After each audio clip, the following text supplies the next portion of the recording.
in the Discord chat, and I let you guys know, obviously, several times throughout my last previous stream. So, for those of you that are watching now, thank you so much for coming in. We're going to be kicking this off. Obviously, introductions are necessary. So, my name is Matt Meister, otherwise known as Zach, for those of you who have come to the stream and have been here for a while now. I'm a RPG streamer, mostly console gamer, and I'm joined today by a good friend of mine and a mentor throughout my entire life. Rewrite, Rewrite. Go ahead and introduce yourself, man. Hi, I'm Rewrite, also known as Thomas. I'm a variety streamer. I'm a couple years older than Zach. I'm quite literally his senpai. Uh, yeah, I'm a variety streamer. Mostly right now, I've been playing Xbox games, but I play PC predominantly, and we're out here chilling. We're out here chilling for today. Yeah, I'm super excited to get into this, especially since it's our first one for the day, or for in general, honestly. And Thomas and I have been talking about this for a good minute, since the beginning of last week, and just trying to come up with like an idea of exactly what we wanted to go over. And through our conversations with each other, we have finally decided exactly what we wanted to talk about on our first podcast today. Uh, and that is the video game generational gap that we are about to run into as far as this gen to this next gen. And going off of that, Thomas, what's your thought process on the current gen and everything that it's had for us so far these last like 10 years? So, like, to me, both sides of the spectrum started off a little shaky. With the DRM policy for the Xbox One definitely being an anti-selling point, and the price point of the Xbox One was a little bit too high off the rip. People weren't really happy with the games that were coming out the window.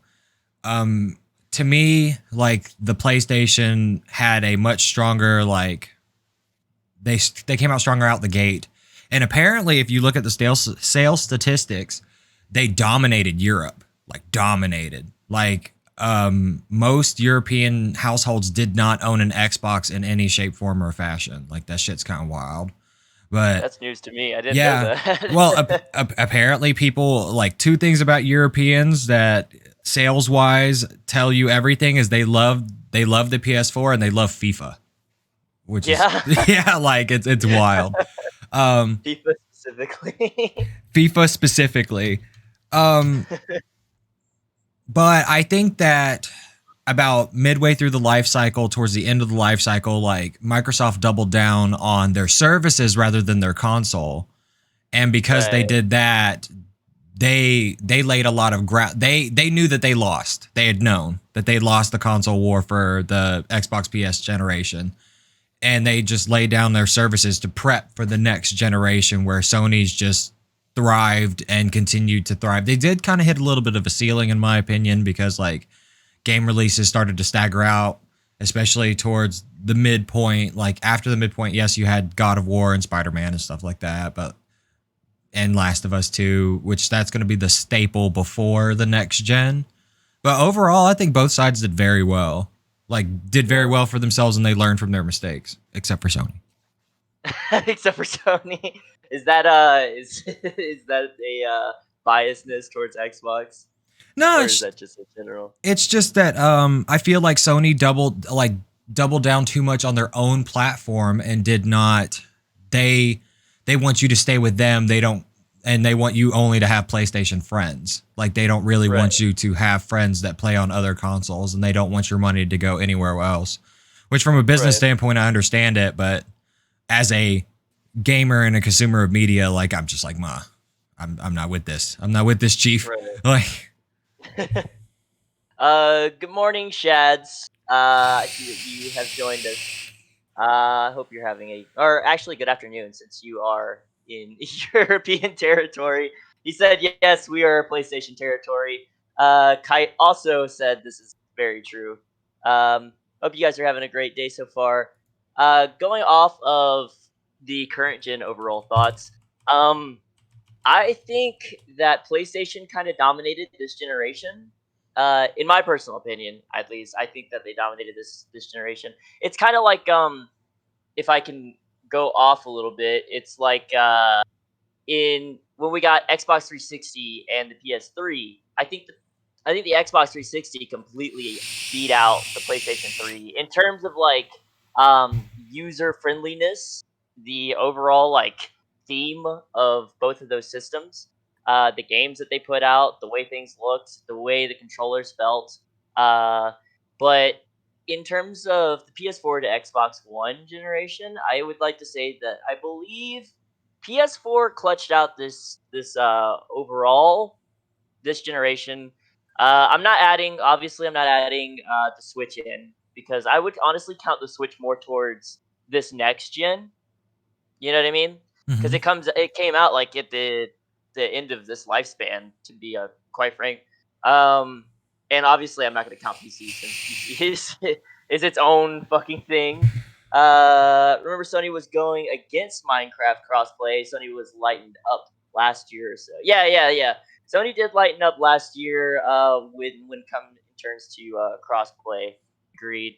Um, but as far as everything else goes, I want to say at the end of this generation, I think Xbox clutched it out and won the late game of this generation due to like um, the Xbox Game Pass, for instance. Like PlayStation kind of let me go on and get 2 free games a month that were just mine to own, right? But with Xbox, I literally only had to pay a dollar, and I had 100 games at my fingertips just to play whatever I felt like playing. And then the PlayStation just couldn't battle that. On top of this weird, funky, backwards compatibility that they tried to pull off too with PS Now, I think Xbox won late game, but majority wise, I think PlayStation kind of dominated in terms of the games that they put out, such as like obviously their standalones that came out exclusively onto the PS system versus what Xbox had. Now, I'm gonna be real with you, Thomas, and I know you like Halo and stuff like that, but I cannot fucking stand Halo anymore. I can't. I'm so over Halo at this point. I'm so over it. It just keeps coming and coming and coming, and now they're like doing like, what was it, like a soft reboot Mm-hmm. to the series, and I don't know how I feel about it honestly. Like I'm kind of just tired of it at this point. So I'm super stoked for Halo because I'm a nerd. Like it is what it is. Um, Mostly, and actually, one of the reasons why I'm so stoked for Halo is because I played Call of Duty on my PC this Right. generation, which kind of like makes no sense. But Call of Duty has not aged well. Even the modern games, they're not good. I don't know if anyone caught the Cold War beta, but the UI looks really bad. The UI looks Yeah. really bad. Gameplay looks really stale. It looks like it's fallen more in line with Battlefield, which Battlefield as is a good series. Like I'm not knocking them, but like why would you want to be just like your competition where Call of Duty stood out from the pack because they were unique and their experience was fast paced and the maps were smaller, more intimate. And when they dipped their foot into the BR scene this past couple years, and Blackout was okay. My love for BRs came and went rapidly. It was I chose to not have, or I didn't have fun with that experience like at all. By the time Right. Apex came out, I was so burned out that I just couldn't play anymore. And what really like has me back interested in Halo is like, I played Halo 5 because Halo 5 is exclusively on the Xbox One. And really I was like, Right. "Oh, this is good, but okay, I'm playing shooters on PC now. Like I don't really care." But then they started to port the Master Chief Collection onto PC, and for what it is, because you have to have the mindset of these games are older, they're not really updating them mechanically. They still hold up, especially like once you got to Halo 2 Anniversary Edition, Halo 3. Right now they're flighting Halo 4. Um and they ported Halo ODST and Reach. Reach was really clunky. Like, I'm not gonna lie. I Like, actually really liked ODST. ODST is phenomenal. It's one of those. It's an example of you can establish a universe and then have a spinoff that's same-ish to your core series because both are first-person shooters, but ODST was so mechanically different than what was out at the time. It was actually more like a throwback to Halo 1 that it just, to me, it blew me away. Like, and it's plus like a squad, an intimate like squad experience where you really learn to love these characters and you really love to enjoy your time spent in this universe with these characters and skulking around the city at night and then finding evidence and then swapping over and playing as the boys during the day, doing some shit, trying to like just trying to survive the week, the night, the whatever. I had a thoroughly like enjoyable experience with it, and them bringing it to PC made me fall in love with the experience again. And especially that was a shining point of the Xbox Game Pass because I personally I bought Halo Master Chief Collection when it came out in the infamous 2014 winter shenanigans where the game was shit and didn't run Yeah.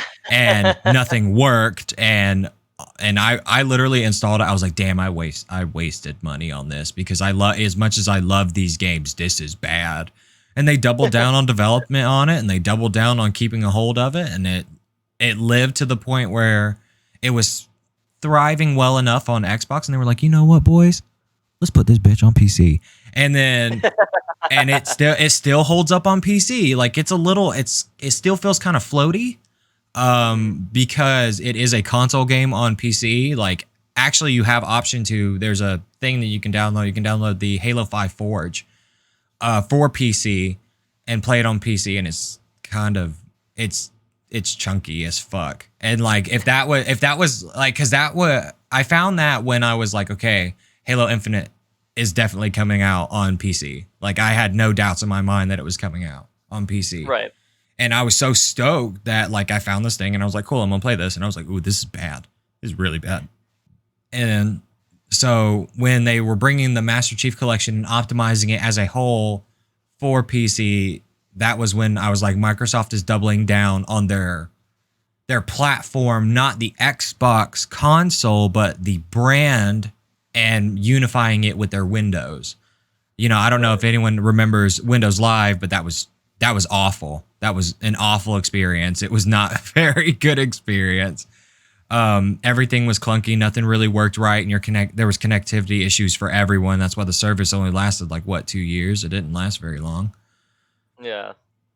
Not a very long lifespan at all. I love their wait, the Play Anywhere program? What's that? Do you know anything about the Play Anywhere So the program? Play Anywhere program is basically Microsoft announced that all first party titles developed Mhm. by Microsoft are going to come out simultaneously on their console and PC. And actually Oh, okay. they've also pushed now to like phones and stuff with the cloud based service and whatever. I forget what the name is. Right. It's called I think it's called Project X. But what it Oh, means is yeah, actually, I did hear about that. so what it means is like I can play like I could boot up Gears of War 4, Gears of War 5 or whatever on my Xbox, play probably like halfway through the campaign, be like, "Man, you know what? I want to play this with mouse and keyboard, but I don't want to start over." Well, you don't have to. You can just install the game on your PC, log in with the same profile and you're exactly where you were. It has complete you can completely go back and forth over and over between the two services because it's well between the two platforms because it's all under an umbrella service. And I thought Gotcha. that that Yeah, was amazing. Dad just said, speaking of the umbrella service, like Dad just said, you only need to buy it once, and you own it on PC and Xbox. Hmm. So you only have to buy it at that one specific point, and then you own it there, right then and there, across both platforms at that point. It's like the Um, precursor to this upgrade service that they're doing between having stuff on this generation and then automatically getting a copy for the next generation. gotcha. So, speaking of this generation, I have a question for you, topic. I have an answer. What is your favorite game so far released on this current gen. On this current gen, Witcher 3 hands down. Yeah. Witcher Witcher 3 3? Witcher 3 hands down. Best RPG experience I've had since I was a kid. Yeah.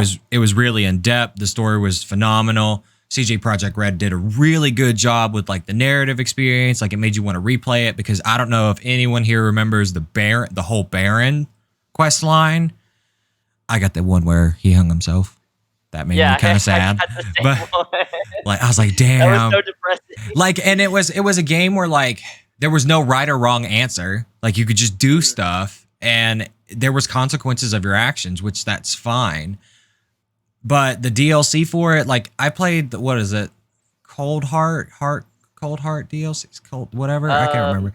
That I that think one it to was me Cold Heart. that one to me was pretty low yield, Mhm. but Blood and Wine was Blood literally and Wine was really you could good. literally compare that. You could literally compare Blood and Wine to the main story. Like you Mhm. could. It was the quality of it was just phenomenal. I think that's what makes a good DLC. When you buy a DLC and it feels like you're playing like a second part, like a full blown second half of the story. You know what I mean? Like Blood and Wine could have been like a standalone if it really wanted to. Like yeah, it was that damn impressive. And like they reintroduced new contracts. They gave us some new enemies to fight. The vampire scourge that was happening, like all of it was just really well done, I would say. Um, what? Let me think. I think as far as my favorite game for the current gen goes, I would say Spider-Man. And I'm saying that loosely at this point because of what they're doing to Spider-Man Hmm. at this point. Um, but as far as like the base vanilla game goes with the DLCs that are added right now as it stands, I would say that Spider-Man kind of just blew almost everything out of the water aside from God of War. So God of War is obviously it's untouchable at this point. But when it comes to Spider-Man, you had a fantastic story, right? All three DLCs were done properly, and each one of them had a reason as to why you were going to continue to buy the next DLC that dropped for it. The combat was fun. I mean, whenever I'm like in the process of like downloading a game or something on my PlayStation, I'll just load up Spider-Man and just swing around the city, and it's actually fun to do the little side crimes and stuff that show up, or just swinging around. Like the web swinging in that game's probably been the best that it's been since Spider-Man 2 released on the PS2.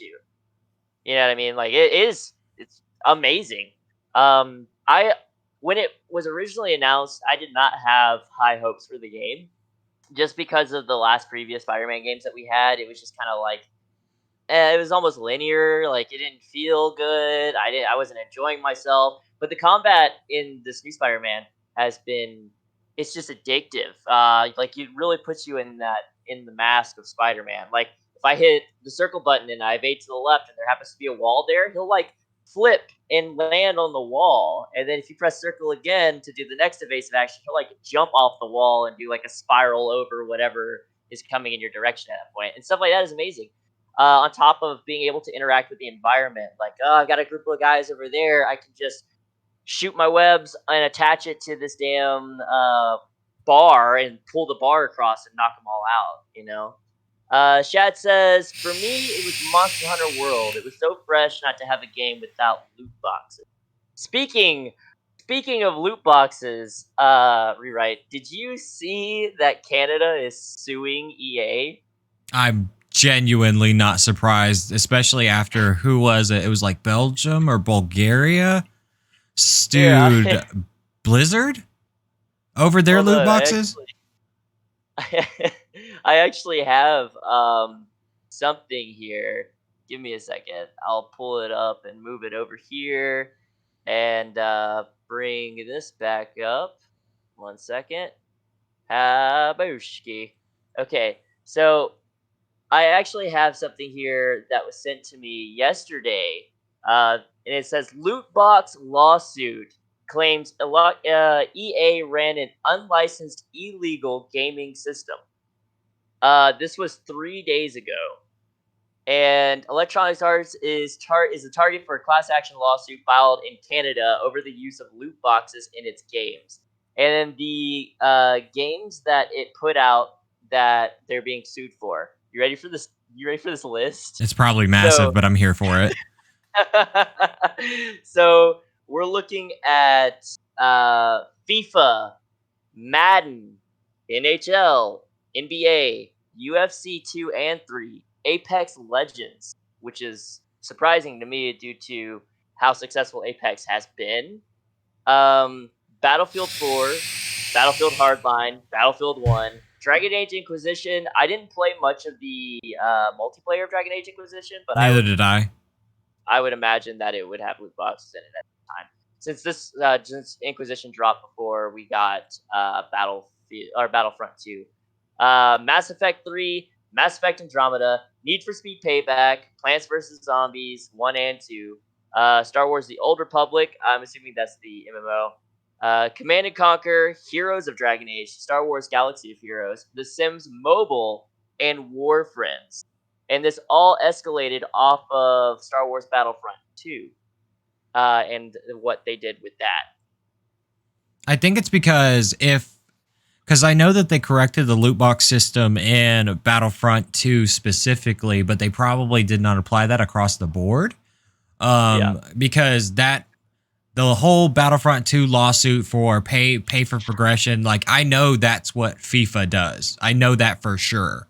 That like Right. with FIFA Ultimate Team, like I know that that's how that works. I'm not sure how exactly it works with most of the other titles, and especially like Apex is cosmetic only loot boxes because it's just like skins for your character or skins for your guns or whatever. Right. So that, that's one of the only ones that stands out. That's like, I don't think it's that one. I I didn't play too much of Dragon Age Inquisition multiplayer, so I can't speak to that either. But I know that with their sports games, especially as of the last couple of years, they've been pushing really hard to like build your ultimate team, and the players are hidden behind like loot boxes, and you have to pay for them. And I think that And they're not I even. always think that that's fucked up. Yeah, and the thing about it is like they changed the whole demographic of it, so it's not even a box; it's like a card pack. Hmm. And they flipped it around to being like, well, when you go to the store and you buy your Pokemon or baseball cards or whatever, you don't know what's inside of them. That's a loot box. It's like, no, it's not, because there's always a guarantee into what you're getting when you pull from those cards. Like, I'm a Yu-Gi-Oh collector. I collect Yu-Gi-Oh cards and stuff. I used to play the game like religiously, and when I would go to the store and I would buy a pack of cards, Yu-Gi-Oh cards or whatever, and I'd pull it out, like it would tell you like guaranteed rare item for this specific one, and it was the same price all across the board. You know what I'm saying? Like, Hmm. so each pack cost the same, and you always were guaranteed a specific thing in that card sleeve or whatever you want to call it. And I feel like that wasn't the case with EA. Someone broke down. Good morning, Zero. The cards have value, exactly. So someone broke down the percentile rate of an EA loot box on Battlefront 2. That's where a lot of that stemmed from. Was there was a 1% chance of getting a rarity item in a loot box that they the common loot box, I think.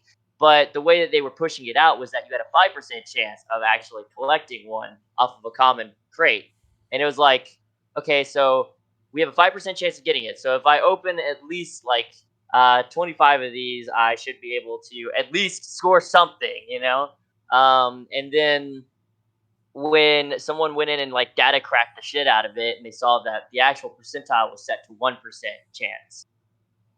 That's That's a bold faced lie right. at that point.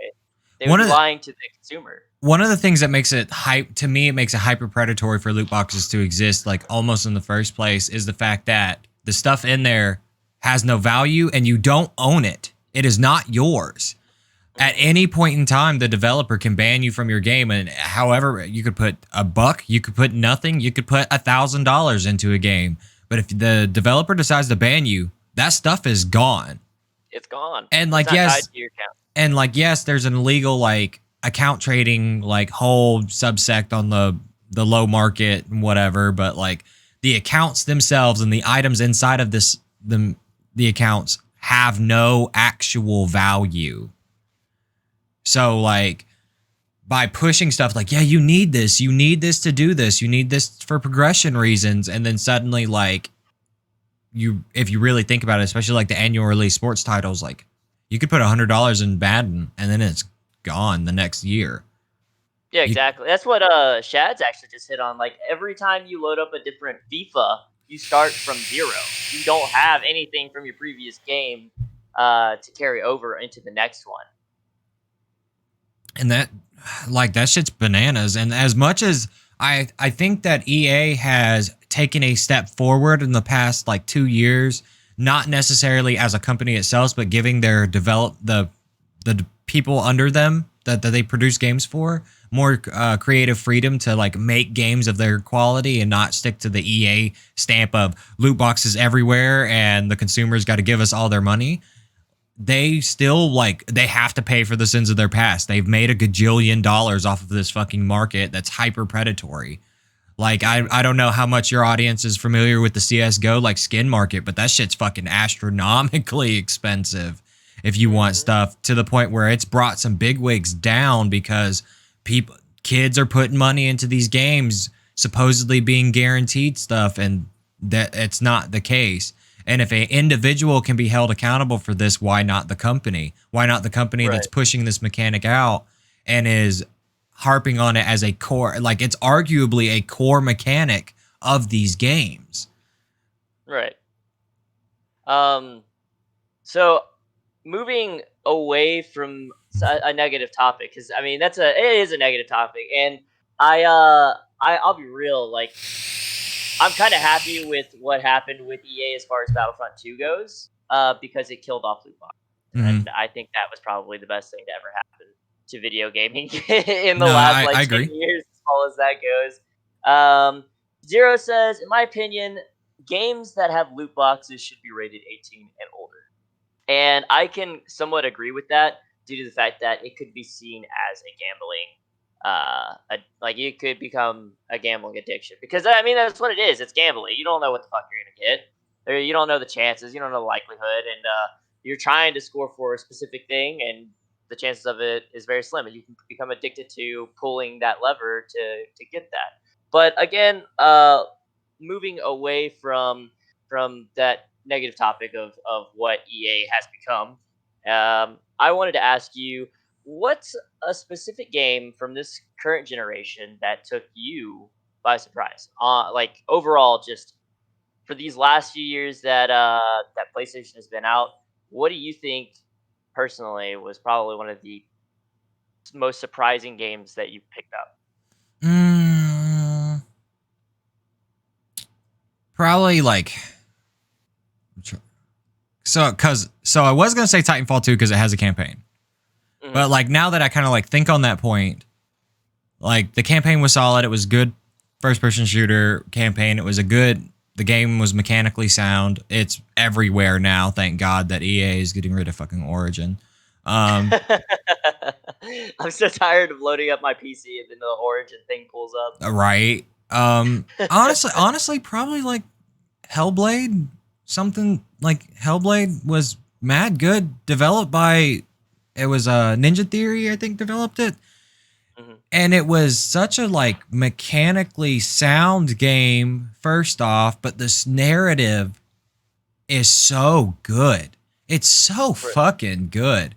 And like I beat it in probably about 5.5 hours, so it's not the longest game in existence, but I played it off of Game Pass, so I don't care how long the game is. I just want to know if it's good or not. And the ending of the game subverts expectations. Spoiler alert. Because like you're going to try to kill the big bad, or you think you're trying to go kill the big bad, and you're just fighting through hordes and hordes of enemies. And the whole gimmick of the game is she's schizophrenic. There's voices in her head, and all you hear them goes, "Let go, just let go." And They just once you whisper in your ear. right, one like I highly recommend if you play it, play with headphones. Oh yeah. And like once you finally like fall, the game ends. And it shows you like this is why you had to let go. This is why letting go was important. You had to accept what was going on. Like you had to accept all these things. And that shit just I was fucked up. I was you're sitting here and like you're like emotionally exhausted, you're physically exhausted, and you're just like, wow, that happened. Holy shit. Like and I have not been like that thoroughly like blown away from a game that I had absolutely no expectations for in a long Mhm. time. Right. Um, Zero says Warframe surprised him this generation. It raised the standard of free to play games for him, and it's not predatory at all. The devs are awesome, etc.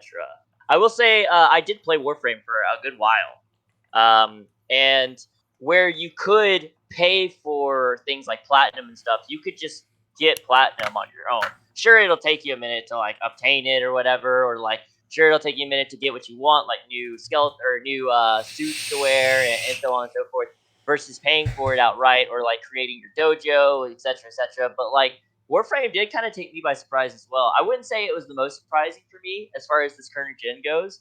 Um, the game that took me by surprise the most, and I'm probably gonna get laughed at for saying this, to be honest, but it was Genshin Impact. Genshin Impact Genshin Impact surprised the hell out of me because, like, I know what a gotcha game is. You know what I mean? You know what a Mhm. freaking gotcha game is. Yeah.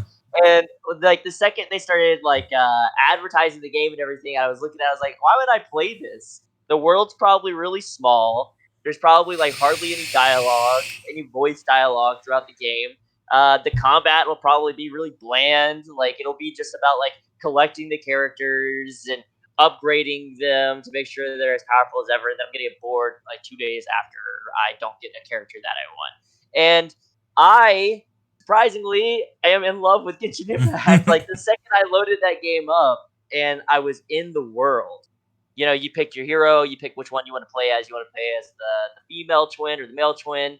Then you load into the world and it introduces you to your navigator, who kind of acts like Navi. She's I wouldn't say she's as annoying as Navi, but she's still pretty annoying in some parts of the game. And and the story is actually really like interesting. I'm actually like drawn into it. Like I want to know more. I want to know what's happening next. I want to get to that next step as far as the story progression goes.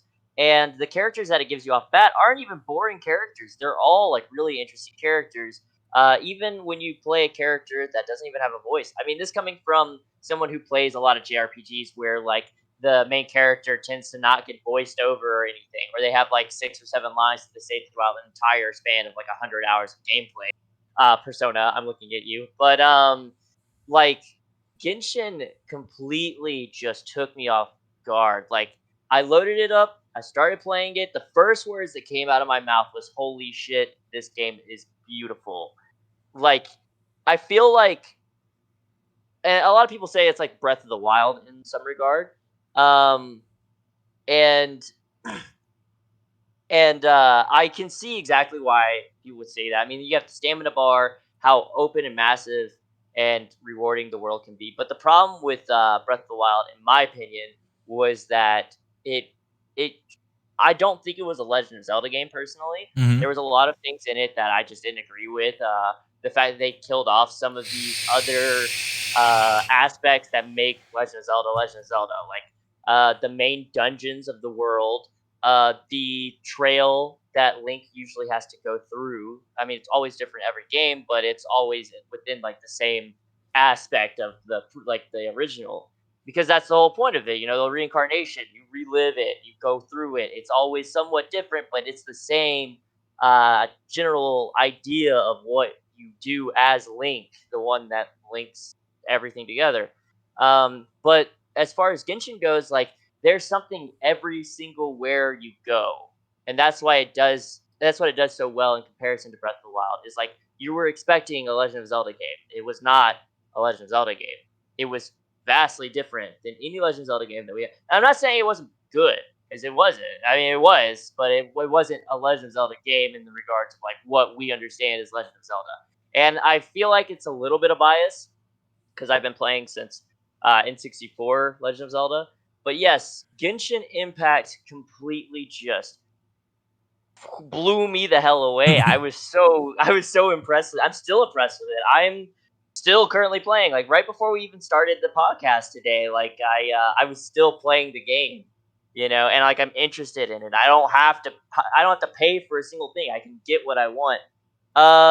Shad says Warfam respects the time that you as the player put into it. And Zero says, what would be your guys' top 5 games of the generation?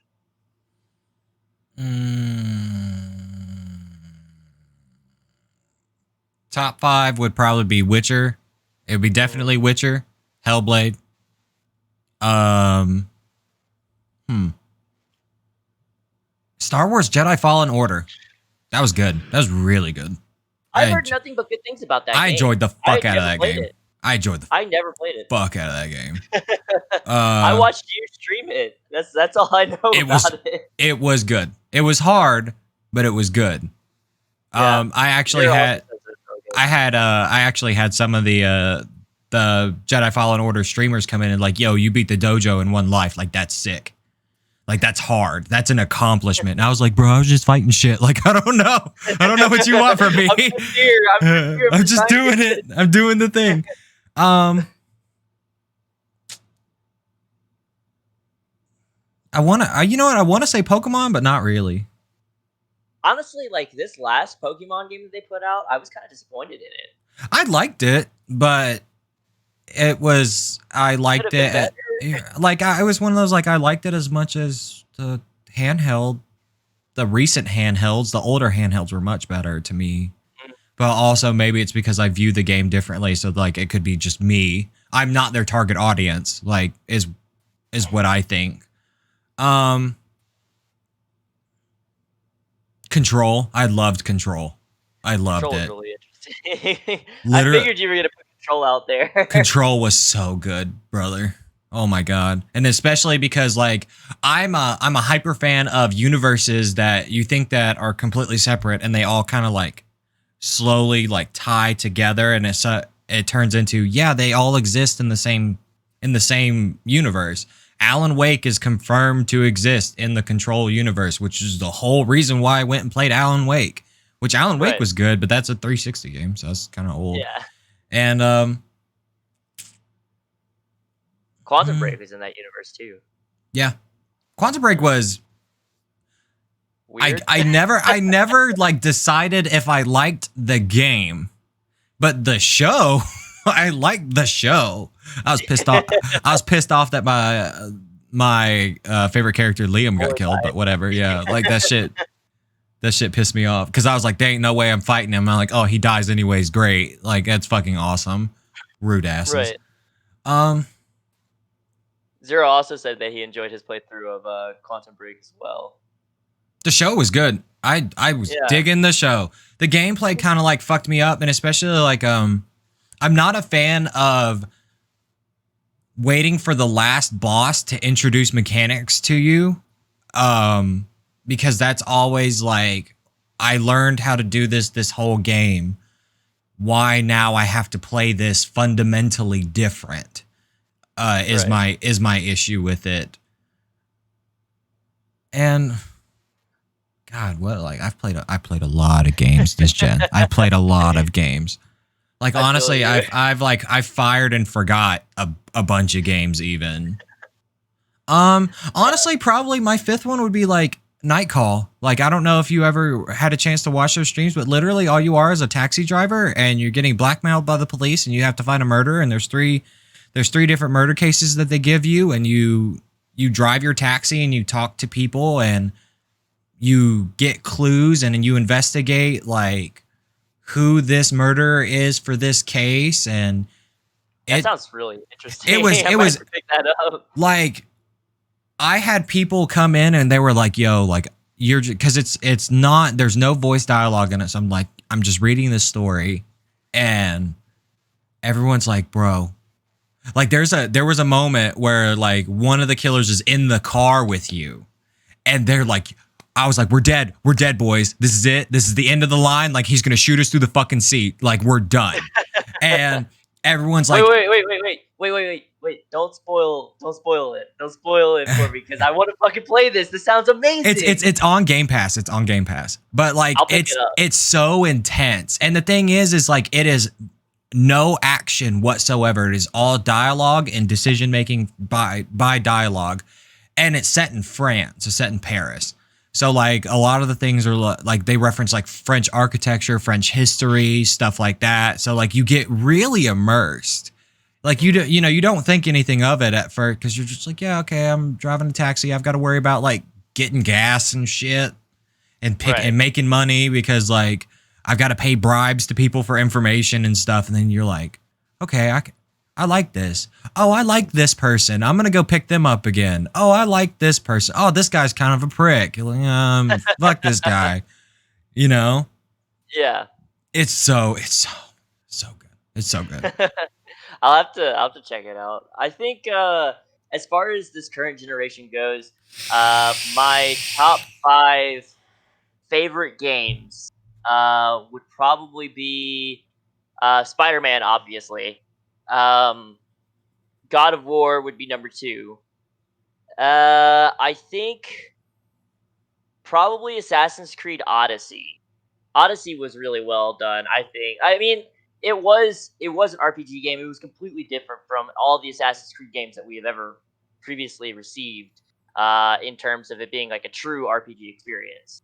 And a lot of people were pissed about it. I can understand why because they completely flipped the script on exactly what everyone knew Assassin's Creed to be. You couldn't automatically kill anybody with your hidden blade. I mean, he didn't even have a hidden blade. He had a spear tip, and he couldn't automatically kill people with that, which made no sense in my opinion because if I stab you in the neck with this spear that is probably as thick and as your neck itself, how are you getting back up? How did you take like little to no damage from you know and it's really cool to see that they have adapted to that where people they kind of realize like yeah you guys are right like and the next Assassin's Creed game that we get that's gone now it's a skill check that you have to do which I think is probably the better choice for something like that if you want to stay on the RPG spectrum or whatever the higher level your character gets, the better chances you have at scoring that skill marker in the assassination attempt. Um, versus someone who's like, if you're like a level 15 and they're like a level 15, it's an instant kill. If they're a level ahead of you, then you have to hit a skill marker. And depending on how many levels ahead of you they are, depends on how difficult that skill check is to actually actuate. So yeah, I would say Spider-Man, God of War, Assassin's Creed Odyssey, which was a mind-blowing experience altogether. Just see how I keep going back to it. I know. I'm sorry. I'm sorry. Okay, I'm trying my best here. So boom, boom, boom, and then I would probably say mm, the new Doom game was really good. I think What the new Doom game Eternal? was yeah, yeah, that was pretty solid. That was I would good. say that's probably up there for me as well. Like, I wasn't expecting much from the Doom remakes because the last Doom game I played was Doom 3, and when I played that, it was like a whole different experience than what we Mm. got with these new ones, right? So like Doom 3 was about being like a scary shooter. It was a horror shooter to some degree. And then my fifth favorite game that came out in this generation, and probably a good bit of you guys wouldn't even expect me to say this, but Resident Evil Biohazard. That was a fantastic game, and that's how a horror game should be done, in my opinion. I'm a huge horror fan. I say a lot on my channel. Um, I have been a huge fan of Resident Evil for as long as I can possibly remember. And I remember when they introduced Resident Evil 4, and a lot of people were really happy with Resident Evil 4, and I hated it. I was so mad with the game because they changed it from it being like a puzzle-solving horror game to an action adventure horror game. It wasn't even scary at that point. Like, there was no horror in it. And then when they got to Resident Evil 6, it was like, what the hell are you guys doing anymore? Like, you've got Leon running up the side of a building.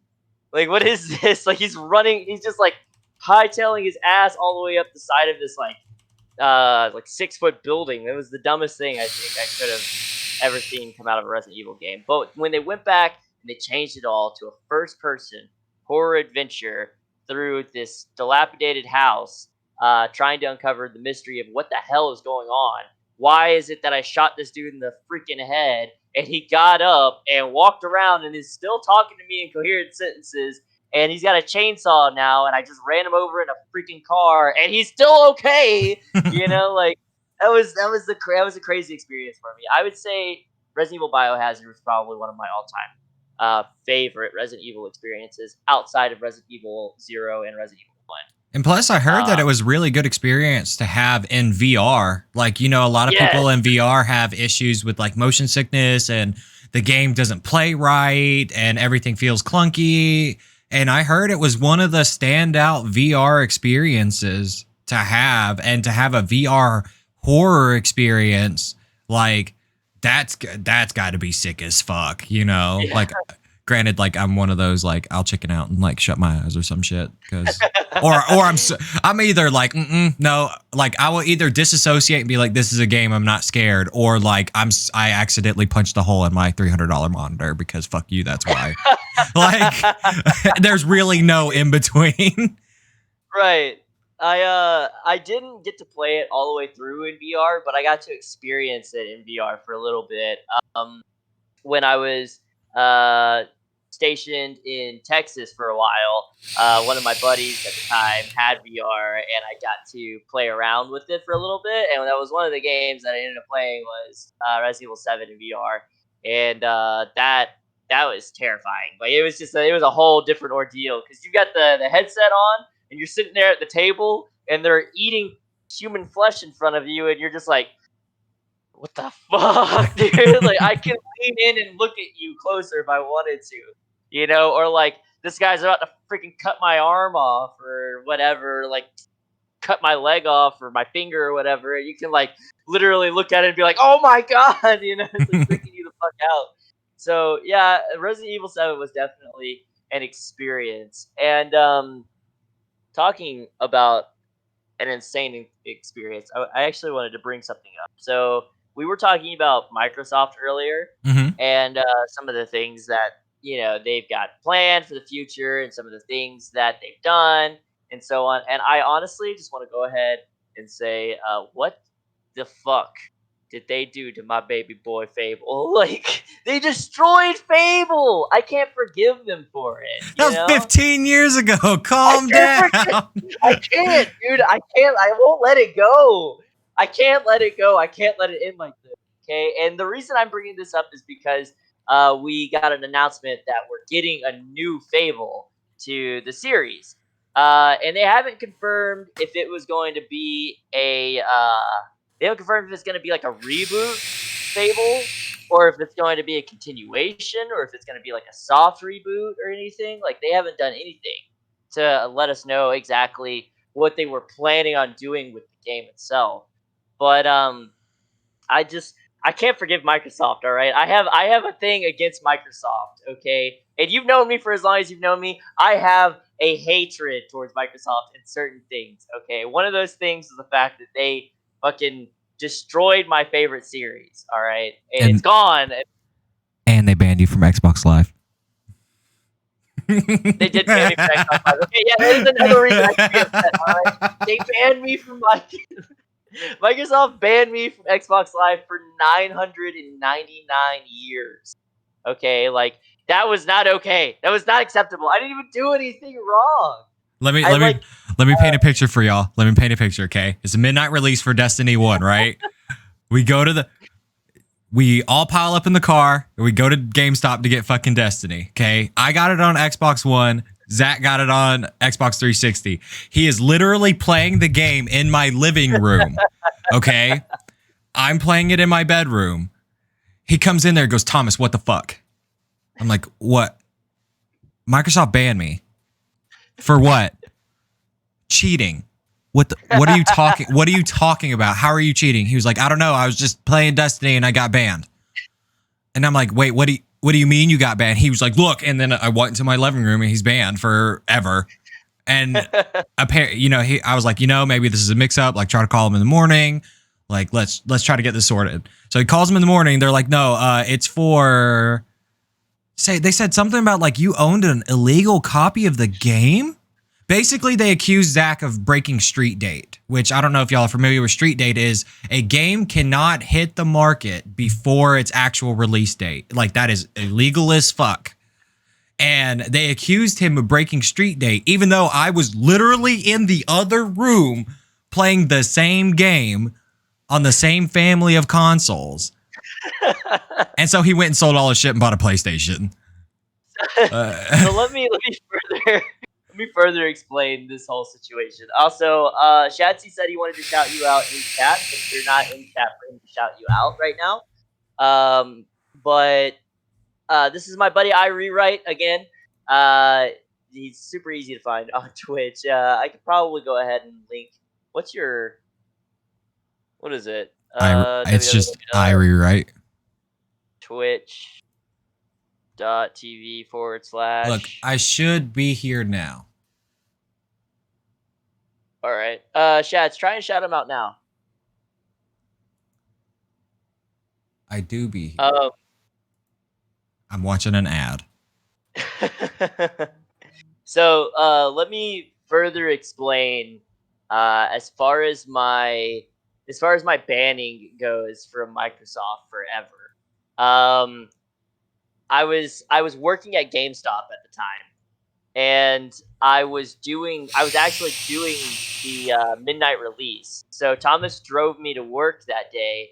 I got to work. I started doing the midnight release for it. He sat there. We all sat there. All of us, me, Thomas, his brother, and another friend of ours, we all sat there and we waited for this game to come out. They waited for me to get done with my midnight release shift, and then we left from work. I left with my copy of Destiny 1 for the Xbox 360. I left and I went home with Thomas. We got to his house. I popped the thing in. I played it for a good solid like 2 hours. And then I got a notification from Microsoft that popped up on my Xbox like immediately. And it said that I was banned I was banned for 10 years at first because I was playing an illegal copy of Destiny. And I blew the fuck up. I was like, "What the hell do you mean I'm playing?" Like, I showed it to Thomas. I was like, "Look, Thomas, what is this shit?" And he was like, "I don't know. You should probably call him in the morning, figure out what's going on." So I went to bed that night, and I woke up. And at this point, I walked out in the back of Thomas's house, and I called Microsoft up and was like, "Yeah, my account got banned last night. I work at GameStop. I don't necessarily know what happened." And that's when they were like, shout out for Mastermind. Thank you so much, Shads. I appreciate that, man. And the shout out for Rewrite. I appreciate you so much, Zero. So what ended up happening was I called them up and I was like, "Yeah, my account got banned. I'm trying to figure out what the hell's wrong with it. I started playing the game last night and I got that notification on my screen said I was banned for 10 years. I'm trying to figure out what the hell's happening with my account." And then they said, "Well, sir, you're playing an illegally purchased copy off the Microsoft Store." And I said, "That's not possible. I couldn't possibly be playing an illegal copy off of the Microsoft Store. I never bought the game off Microsoft Store. I work at GameStop. I own the game physically. It's in my hands. I have the receipt for the game still in the case. Like, if you guys want me to, I can email you a picture of the receipt and the game and yada yada yada and let you guys see it that I own this game." And they were like, "Well, sir, like receipts can be forged." And at that point, that's when Thomas was outside. At that point, I was on speakerphone with them, and they said receipts can be forged. And he was just like, he was sitting there and he was smoking a cigarette. And the second he heard it, he was like, it's just like, "What?" And at that point, like, I was like, "Look, I need you guys to unban my fucking account, okay? I didn't do anything wrong." I started getting like really angry on the phone call with this person, and then we went back inside after the phone call had ended and whatnot. I turned on my Xbox and I saw that my account had been banned for 999 years. I was banned from Microsoft with that specific account because I cheated and I bought a game that I physically owned off the Microsoft store that I never fucking owned in my life off of the Microsoft Store, and they banned me for it.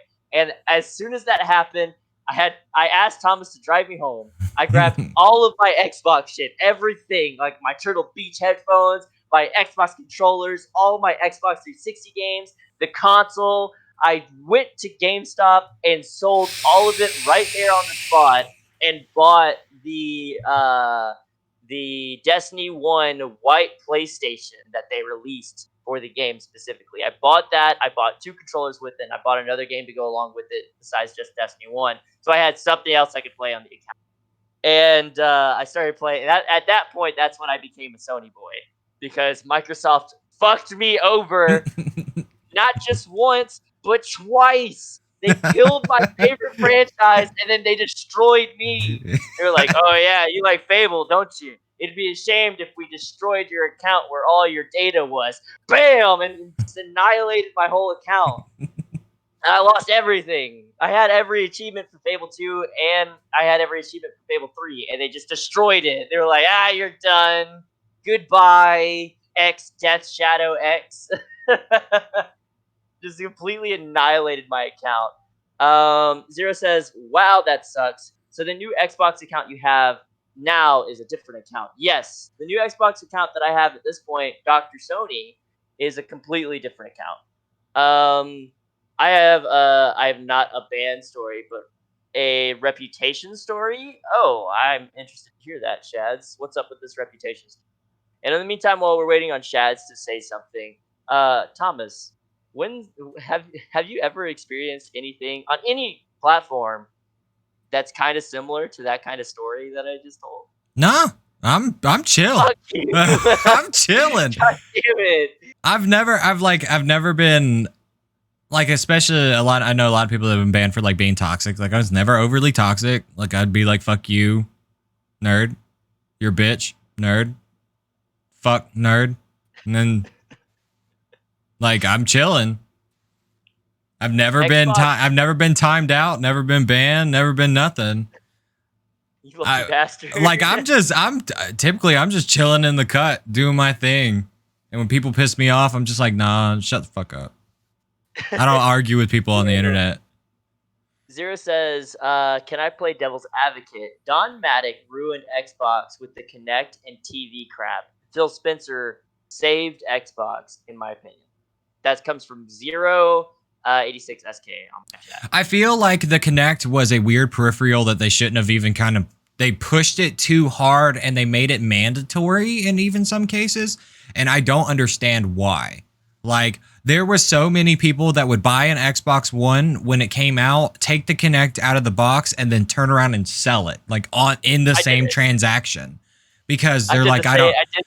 they're like, I don't want this. This is crap. And like, yeah, it was kind of cool, like to have an integrated camera you could stream from your console kind of thing. Like that was neat, but like it had a monetary value to it that I didn't want to spend on this thing. Plus they pushed a lot of like Rare had to develop a lot of shitty Kinect games that didn't really go anywhere. And even though the Kinect 2.0 had it had a really good interface and the 1-to-1 was supposedly like really good, that it was actually folded into a lot of medical fields for the accuracy of their like infrared. I'm not a gimmick person. I don't really get behind gimmicks. So like the Kinect being a gimmick, I was like, why do I even give a fuck about this? Like, Right. why do I give a fuck about a thing that I don't use that maybe a handful of times I was like, oh, Xbox record that or something like, but or Xbox turn on, but like a lot of times it was just memeing people like, oh, walking through the living room, hey, Xbox turn off, yes, you know, and stuff, and it was one of them things that like I wouldn't necessarily say it killed Xbox, but it definitely put them on the back foot. And when they finally like took that out and stopped pursuing it, like they could focus on what was important. But by then, the damage was done. Like Yeah. as like especially that coupled with the whole DRM policy, which honestly, like as a person who at the time was playing predominantly like, or I was playing probably half on PC, half on console. Like DRM stuff didn't really bother me because when I buy stuff, like I can't give it to you in a digital format. Like I kind of understand, but like when it comes to physical media, I don't agree with it. Um, so like when they announced this policy and then had to backtrack this policy because man, we might have fucked up on this one. Like by like they kind of killed the goodwill that they had and a lot. And granted, like gamer culture as a whole, we love outrage. So like yeah, we all jumped on the bandwagon of yo fuck you for this, but they corrected it and no one cared. It was already too late. Like you could the answer to that could not get enough traction as opposed to the initial like outrage of the proposed mechanic. Even though Right. like though the Sony memes at the time were flames, where it was like, "Hey, you want to see how you share a game on Sony?" And then he literally handed the game to the other guy. Like that was great. They I remember actually looking back and reading about the Xbox Connect and its overall impact on the Microsoft franchise itself. And as far as Xbox goes, and the Connect literally cost them a few $1,000,000 to put out all those connects and everything, and then create the software and whatnot that it needed to do the thing that it needed to do. And it cost them a huge chunk of money because they lost it. Nobody was interested in it. There was only one game that came out with it that actually integrated properly with the Connect. Even the other games that came out afterwards that were like solely Connect games, you couldn't even play it with the damn Connect. It was just that bad. Um, and that game that they send with you that has like the Connect Adventures or whatever, those are the only ones that actually worked properly. Outside of that, it didn't work at all. Um, Shad says I was playing Dirt 2 back in the game, and I was somewhat good at it. So I played online, and I got accused of being an aggressive driver. I got negative 500,000 or some crazy number like that, and my account went from 5 stars to 1 stars, and I got grouped with cheats. I don't like playing online ever since. Yo, And that that's rough, buddy. Like that's yeah, trash. And that it's one sucks. and it's one of those like I don't know if I blame the platform or if I blame the developer because like a developer should have some kind of anti-cheat in place to like defend you. Like an anti-cheat shouldn't exist just to get you in trouble. It should also be there that like when people accuse you of cheating, they're like actually he's not. Like he's not Yeah. cheating. Isn't that what CS:GO does now? They have like a Overwatch thing on CS:GO where like if someone gets accused for cheating, another person who wasn't even in the game, when they go to get like a free loot box out of the CS:GO marketplace, you can click on the little thing that says Overwatch, and it'll give you a free loot box. But you have to watch this game footage and see if someone's cheating or not. And if they're not being cheated, nothing comes across. Nothing negative happens to their account. If they are being cheated, then they get a mark across their account. If that Like I've if seen that that. if that is a mechanic, I'm not familiar with it. My resident CS:GO guy is not here. Like I played CS:GO very passively, and then I played Valorant more than I played CS. But it would Yeah. not surprise me if that was a mechanic that they put in place. Zero says our nephew got flagged for cheating on CS:GO via Overwatch, and he didn't cheat but got back banned. So Overwatch is not perfect, and it never will be. Something like that will never be perfect because you're relying on someone else who's watching that video that nobody else is watching because there are thousands upon thousands of CS:GO games happening throughout every day. So But they only but have one person to watch that video. but also it's all perspective of skill. Like if you're a low level player and like you're looking at some of these, like I don't know if y'all are familiar with Shroud. Shroud is an FPS god. Like Shroud, you would literally look at Shroud play and like, yo, he's a bot. Like Yeah, there's no way he's not cheating. And like yeah, if me at my skill level was looking, yeah, like, yo, this is sus that this guy can hit this flick or this guy can, hit this pixel peak or whatever. Like if he can hit it and you're just like, dude, there's no way I could never hit it. So yeah, I'm gonna flag this as cheating. Like that's a whole different thing. It's the issue with peer Right. review in general, because at the end of the day, like your perspective and the other person's perspective are not exactly the same. Plus, you typically don't even have the same skill set. Yeah. Um, Another thing is that I think what he was talking about when he's talking about his stars went down was remember on Xbox 360 we had stars underneath our gamer Mm-hmm. tags, and like I had like a 4.5 star rating because after a while people just stopped giving a shit about rating players on Xbox. But I think that's what he's talking about when he had like a 5 star rating and then it dropped him down to one Mm-hmm. star. So it was like it didn't matter what game he played, he would only be playing with cheats and scum Yeah, that players and that's shit. the that was the like fundamental flaw of the system. Like another thing people that took advantage of was if you wanted to change your name for free, you could literally like mass message your friends list and be like, "Hey, report my name for being offensive." And the thing is they don't even review that stuff. They just, "Oh, well, Yeah, but your name is offensive, so change it." And then they'd be like, "Cool, so yeah. I get to change my name for free." Cuz Um. cuz I had people reach out to me to do that a couple times. So speaking about the Xbox 360 generation and this Xbox One generation and whatnot, I want to talk a little bit more about the next gen console. Mhm. So I wanted to ask you, what are some overall thoughts on the next gen and some hopes that you're obviously hoping for, like improvements that we would like that you would like to see and so on. Like what are some things that you're interested in as far as that goes? Well, first, I want to like preface everything with like, let's not dick measure hardware because honestly, both of them are comparable to one another. It's basically a mid tier PC. They both hold their own. Arguably, you Mhm. could say that they're up to a higher end hardware wise. So both consoles fundamentally, like as the hardware specs say, can stand their ground. One of the Right. things that I'm looking forward to the most is Xbox has tripled down on their services going into the next gen, and they've prepped you a library of games if you already have or choose to get Game Pass.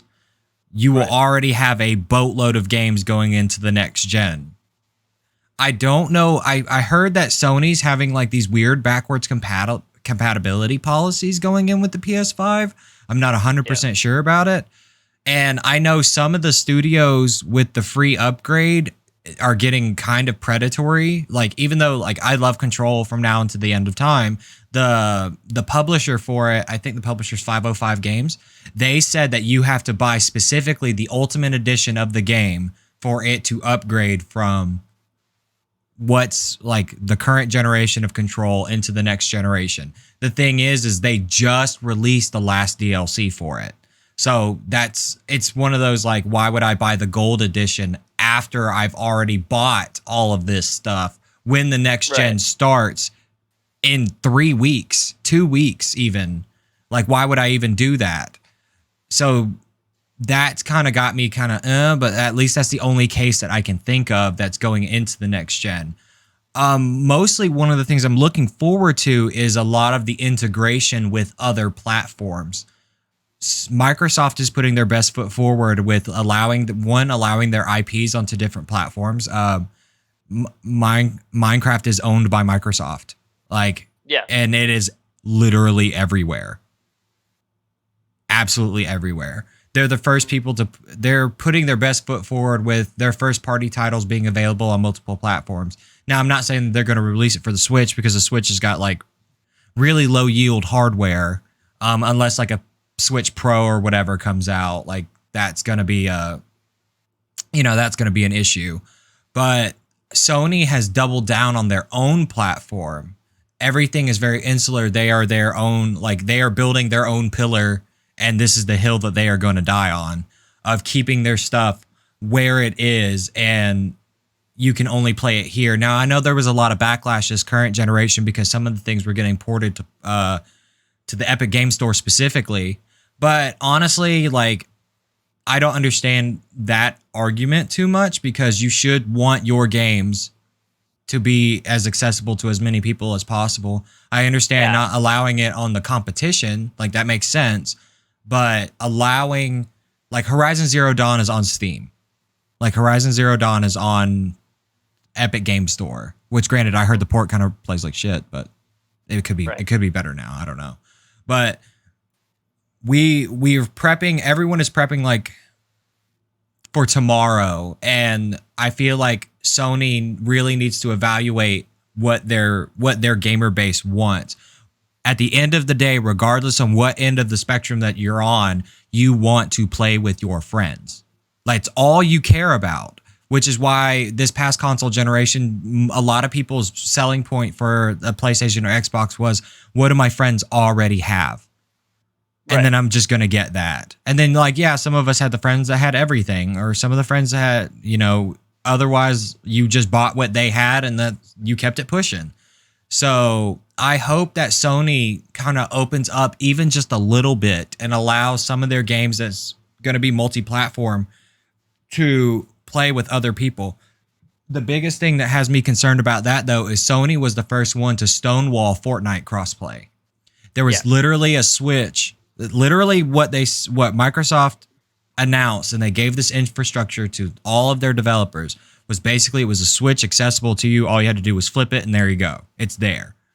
Mm. Actually, there was a bug on the Sony side of things, and what ended up happening is you could party with Sony and Microsoft kids. Right. Um, it turned out because so the feature existed, they just chose not to flip the switch on their end because they did not want their big point was they did not want money spent on their console to benefit you somewhere else, Right. Exactly. or vice versa. Like they did not want money spent somewhere else to benefit you here, which is one of the Right. reasons why they are okay with cross play but not cross progression and a whole bunch of shit like that. Like you can party up, but if you unlock something on a different platform, like you can't use it here. Yeah. And what was it? So like as far as like my overall thoughts for this next gen, I'm kind of worried for Sony and the PS5, and judging off of like what they've already done to the PlayStation party chat, um, the party chat is horrendous in my opinion. It is so difficult to navigate around the party chat on the PS or for the new party chat they have set up with PS4 now. And it came out like almost like a month ago at this point. And I was trying to use it, and I was just like, I was like confused. I was like, where is everything? Like, you can't just do this to us out of nowhere. And then they sent us an agreement that we had to sign or say or like virtually sign saying that we were okay with Sony listening to all of our conversations in party chat uh, indefinitely. Like if we're in party chat, they are allowed to listen to anything anybody in the whole world of PlayStation 5 is saying in that chat. You know, like that's in my opinion, like I understand why that would be a thing, but at the same time, it's like that's somewhat an invasion of personal like privacy at that point. Like we're playing on their console, so I guess like they can get away with doing something like that. But it is, in my opinion, an invasion of privacy. So I'm hoping that something comes up or something gets said about that or whatnot. Overall, like some of the improvements that I'm hoping that comes from it is that Sony lives up to this whole like their version of the Xbox Game Pass. I hope they live up to it and they keep it around and they actually do something with it. Because when we got the PlayStation 3, PlayStation 2, PlayStation 1 backwards compatibility play now thing that they were going with, they only put like a few games on it, and then they were like, "Well, we don't want to do this anymore. Like it's not about these games. We don't give a shit about these games. We care about the new games that's gonna make you spend $60 to play. Like, that's what we care about." And at that point, it's kind of like a spit in the face of the consumer. Um, and like I've gone on in some of my uh, I've gone on in some of my chats saying that, or some of my streams saying that I didn't necessarily agree with that power move on Sony. Like that was just I don't know, it's ridiculous. So I'm hoping that in this next generation of consoles, like they live up to wanting to do something along those lines, where it's not just about that the new games that are coming out. It's about living up to their version of the Xbox Game Pass, them putting backwards compatibility games out, like all sorts. I have 200 plus games on my PlayStation for download, and if I can't play all 200 of those games that I own on this system, that should be able to run any of those games that I have. That doesn't make any fucking sense to me. You know what I'm saying? Like, what logically separates me from being able to play any of these games on an older console, not even like an old console, like a last generation console on the new system that should be able to run those games without any problem or fault at all. You know, like that doesn't make uh any logical sense in my mind. Um Zero asks, do you guys think that the SSDS being now standard in consoles, we will phase out of hard drives on PCs and SSD prices will go down? So we That's a basically already hit that point. We're yeah, basically already there. Like a hard drive on PC like costs, comparatively speaking, to 10 years ago, 5 years ago, whatever, cost nickels. It cost absolutely nothing. Even SSDs cost a lot less, unless you want like super high read write speed, whatever. But them standardizing it should further drop the price. I'm a big proponent of Samsung SSDs, though granted I use mostly SATA drives, and then I have an M2, which I had issues with that upon first install because that's where my Windows was and my PC would overheat. right, So I had to move it and move my OS and all sorts of shit. That's PC crap. But we, I think that we would see a drop in the more standard issue ones, like the 500 write speeds, 500 gig. Those should come way down. Tears will probably be about as much as a 500 gig now. And this is probably going to take effect roughly in the next 2 years, I'd say. It all depends on what the market like demands, because free market is thing. yeah, yeah. Um, Another thing that Shads has pointed out is that one thing that the Xbox has over PS5 is their virtualization and quick resume. And I agree. When we saw the Xbox like in-game visualization, the fact that they could literally close the game out, go do 500 other things on the console, to come back, and it would just like that. It would just immediately start up exactly where you're at. There's no load screens. It was just right immediately back in the square, or in the section that you were in So at that current the quick console. resume exists right now on the at least on the Xbox Series S. I vaguely remember that because I had an S before this, but I didn't play it that much. I literally sold it to my boss at work. Um, but the X, like, I haven't played Doom since Thursday. I could literally turn my Xbox on right now because it is off. I could turn it on right now, hit Doom, and I'm still standing in the Fortress of Solitude or whatever sanctuary, the thing, and I Right. could just start from where I was. And like, as much as a quality of life improvement that is, I don't really think that it's like a major selling point. Like, yeah, that's cool, but like, I I play a lot of stuff on PC and everything has to be executed separately, even if it's all on the same quote platform end quote. So like, Mhm. I've never had an issue with, yeah, the game's got to start.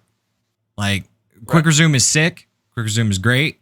If that micro improvement is important, like, go for it. But besides that, like, it's not, to me, it's not a major like swaying point between one or the other.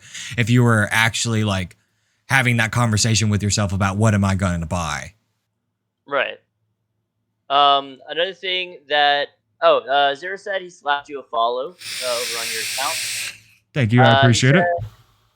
said it's funny because Microsoft didn't want to allow cross-platform during the 360 generation, but we can see now at this point they are completely open to the thoughts of cross-platform. They asked Sony to if we can release cross-platform games, you know, and with Sony being able to play with Microsoft players or Xbox players being able to play with PS5 players, and Sony was the one that was like, no, I don't want to fucking do that. So, a defensive point to Microsoft's standpoint at the time period. Now, mind you, I am all about user choice, and that should not equate to user like me being able to play with my friends. Like just because I buy an Xbox or a PlayStation, I don't think that that should separate me from my friends because that's kind of fucked up. I Because agree. to me that fundamentally is anti-consumer because it shouldn't matter what peripheral I buy, I should be able to use it with whatever.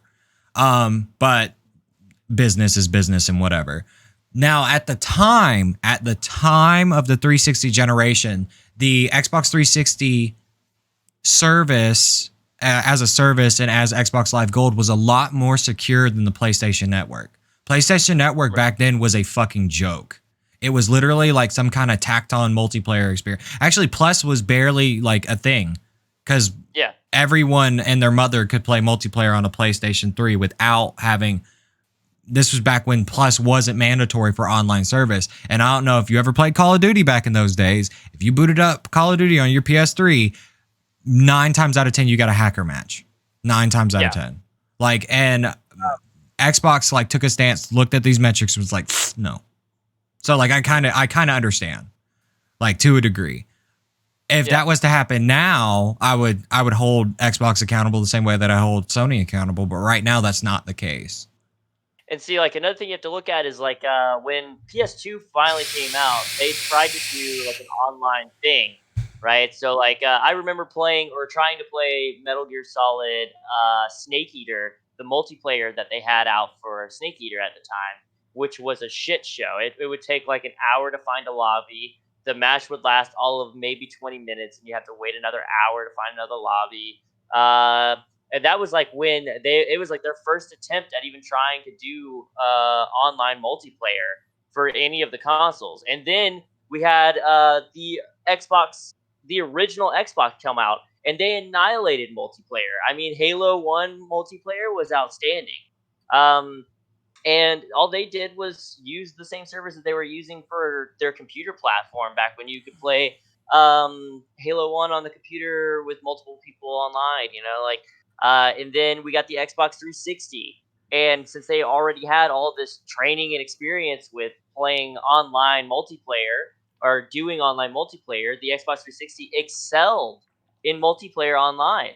And then PlayStation 3 came out with their multiplayer to try and rival that of Xbox. This is when I feel like this is exactly when the war even kicked off this last generation PS3 versus Xbox 360. I feel like that's when the war actually started between the two consoles themselves.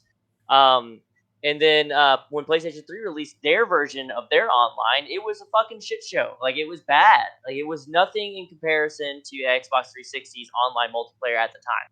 And then for this one, PlayStation got it right. They took a step back. They reevaluated their online platform. They wanted to see what they could do, how they can make it better, and they did. They exceeded. It was very well done on their side as far as multiplayer goes, as far as party chats go, as far as adding your friends go, so on and so forth. And Xbox kind of didn't add anything new to their multiplayer platform as far as online playing goes or online gaming goes. So I'm hoping that with this next generation, we'll see like an increase or a overall like expansion to what we will be allowed to do and how we can access those online multiplayer aspects of these new games. I'm hoping that the party chat gets fixed for PlayStation 5. Honestly, right now it's looking like Microsoft in general, it's looking like Microsoft in general is pulling out all the stops on this specific generation. Like they waited for Sony to get done with their announcements on the specific games that they wanted to announce at their show, and it was already after Microsoft had done their thing. And they waited to see what they were going to announce for the PlayStation exclusive show, and when they saw what they put out, they bought out Bethesda's parent company. Like that's a big dick play. Like, that was a huge move. That was such a power move. They waited until they saw what Sony had, and then they were like, cool. So those exclusives that you got out there, we're gonna own the company that makes those exclusives that you're getting for this next generation. we just virtually bought a backdoor into your profit. Like those games that you were gonna make specifically, your company was gonna make money off of. We own that company now. We're gonna be seeing a little bit of that as well. Like now that they own those companies that PlayStation exclusives were gonna be coming out with, they literally bought a backdoor into Sony product. So they own those companies. Like they were like one way or another, you're gonna have to conform Gotta to pony up. join Out a conjoined thing. out here on some Galaxy Brain 5D chess bullshit. Like, cause like when Microsoft bought ZeniMax, I was like, what the fuck? What the fuck is going on? Like, wait, yo, you bought Obsidian. Like, that's cool. Obsidian's a good studio. Outer Worlds is good. Like, okay. Oh, you bought it and then still allowed that to be announced on. You still allowed it to be released on PlayStation and PC and all sorts of other stuff. Like, okay, so you're make some scratch. Got you. Yeah. Oh, you bought Dad too? You bought the farm? You didn't buy the cow. You bought the farm, brother. You control the milk supply, dude. That's fucked up. Where am I gonna get cheese now? Like, this shit's wild. Sony, or Microsoft came out here and like quietly, like very quietly, like, when they first announced the Xbox Series X, they were like, damn, what are you going to have for this? Like, what? You have Gears of War, which people are over. You have Halo, which unless it's really good, it's going to kill the franchise. Like, because people are like hoping, but if it's not good, that's the end of the road. Yeah. And so everyone's like, okay, well, where you have Rare? Rare's a good studio, but like they're mostly known for Banjo-Kazooie, and they haven't made a good Banjo game in 100 years. Granted, Viva Pinata was all right. Viva Pinata was all right. I hate to admit it, man, but it was actually pretty all right. So Rare hasn't pushed I mean, Sea of Thieves is definitely one of those games that's like, that's up to you, brother. Like, I liked it. I had a friend that would play with us, and all he wanted to do was fish, and then we'd turn in all the fish, and that was sick. Or we'd have a guy that, like, we just wanted to go fuck shit up, like, and we were messing with other people's boats and trying to kill everybody, and, all sorts of stuff. So it's, like, completely up to you, but a lot of it was sailing. And then, like, my luck was we were sailing against the wind all the time, so we weren't really moving. I'm actually a really good sailor in that game. So like that shit was not the greatest. And then the combat was fine. Like, it was all right for what it was. But like, besides that, like, what's a standout Rare game made in the past 10 years? Like, nothing really. They made a lot of the little like Connected Adventure crap, and they made Sea of Thieves, which Sea of Thieves is pretty, to me, it's very niche. A lot of Microsoft's first party upon the Xbox Series X announcement was very niche stuff. And then suddenly they're like, oh yeah, we own this, and we own this, and we own this, and we own this. And you're like, okay, well, what? And then like a lot of the layman's like, okay, well, what does that even, like, what does that mean? Like, oh, and they're like, well, we own Obsidian and Bethesda. Yeah. We can make Fallout New Vegas 2. We can do that. Hoping. We can do that. I want it. And everyone's like, wait, you're not lying. Like, you're not trolling. Like, this is real. Like, this is a possibility. Wait, what? And just so many of their acquisitions as of late have been the slow burn. Like, you don't really think about it. Like, they own Ninja Theory, which developed DMC Devil May Cry, which I liked the game, but Dante was a piece of shit in that game. That was not look how they murdered my boy. Like, I was not with it. DMC 5 though is fire. Welcome to the stream, Unit Cloak. By the way, DMC 5 was good. It's nice to see a new face. We've got some questions here in regard to that. So Uniclick said that's a 4D brain move that they waited for Sony to announce what they wanted to announce, and then that's when they were like, yeah, well, we just bought Bethesda. And we just bought Daddy Company 2 along with everything else underneath it. Like we own all of it. Oh my god, I forgot. There you go. But so also, Microsoft will win in one front that isn't talked about much, but Microsoft is helping Sony rebuild their PS Now. It will run on Microsoft's Azure cloud technology. Interesting. I didn't know that at all. People forget that Microsoft, like, yeah, oh, it's the Xbox brand or whatever, but like, it's literally Windows. Yeah. It's literally Windows. Yeah. You own a desktop PC unless you run Ubuntu or Linux or whatever. Like, you're running Windows. Oh, granted, like the Windows Phone was trash. I like my Windows Phone. For what it was all right. But the Windows Phone to me was like, okay, I'm over this. But they control like a fair amount of. They have their hand in a lot more things than just the Xbox. I mean, Sony does too. Like, you know, they make PC components. They make a lot of TVs, shit like that. Audio peripherals, whatever. That's what Unit just posted it out. He said Microsoft is a computing company, so one way or another they have to help Sony. Like one way or another, like Sony has to use something along the lines of Microsoft to get Right. something. Yeah, like they collaborate on levels. Like Mm-hmm. that's why the Hey, thank you so Xbox much is for the bid. Xbox is a whole different division of Sony than people, or Xbox is a whole different division of Microsoft. Right. But because a large ass computing company has to help you with any kind of development needs unless you build it from the ground up, and then by then you're Please financially refrain. ruined. Please refrain from spamming. Don't spam in the chat during a podcast, please. Cody, please stop spamming. I understand. I appreciate you so much. I love it, but we're doing a podcast right now. Don't spam. That's probably gonna fucking take up a lot. Actually, now that I think about it. So let's see. Uniqlo said, "I won't lie, I forgot Rare even made games now," and that's because they're like, for lack of a better term, and excuse this, but I mean it's very rare for Rare to put out an fucking game at this point. To be honest, like Rewrite said, the last thing that was really put out as far as Rare goes that I can even remember was Viva Pinata or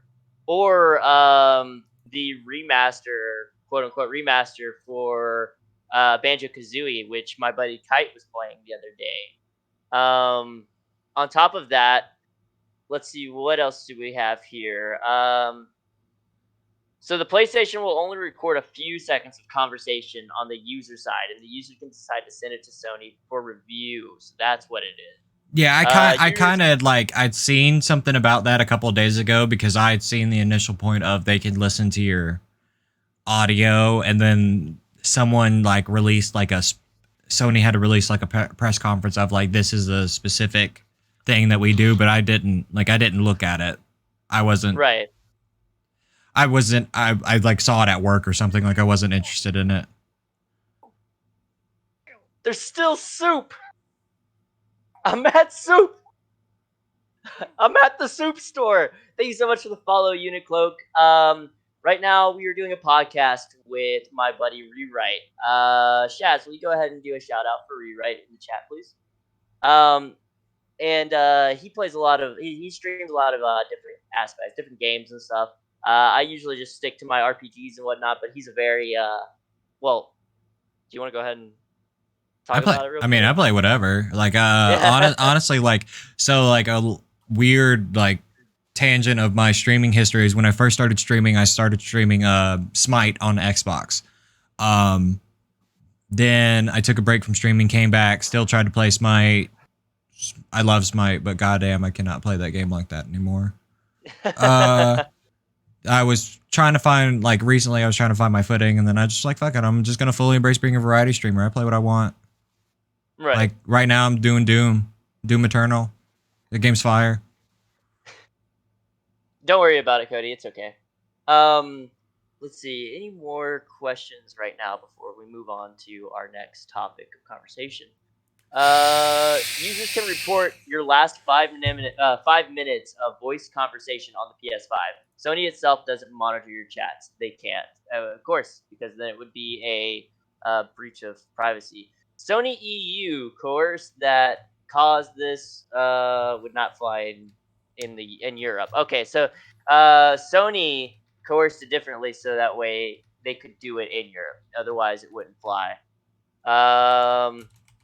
It's funny because Microsoft didn't. Okay, yeah. So we are back to where we. Okay, so we can continue from here on. So our next topic, from our overall thoughts of the next gen. What's the game that you yourself want the most out of this next generation of consoles? Halo.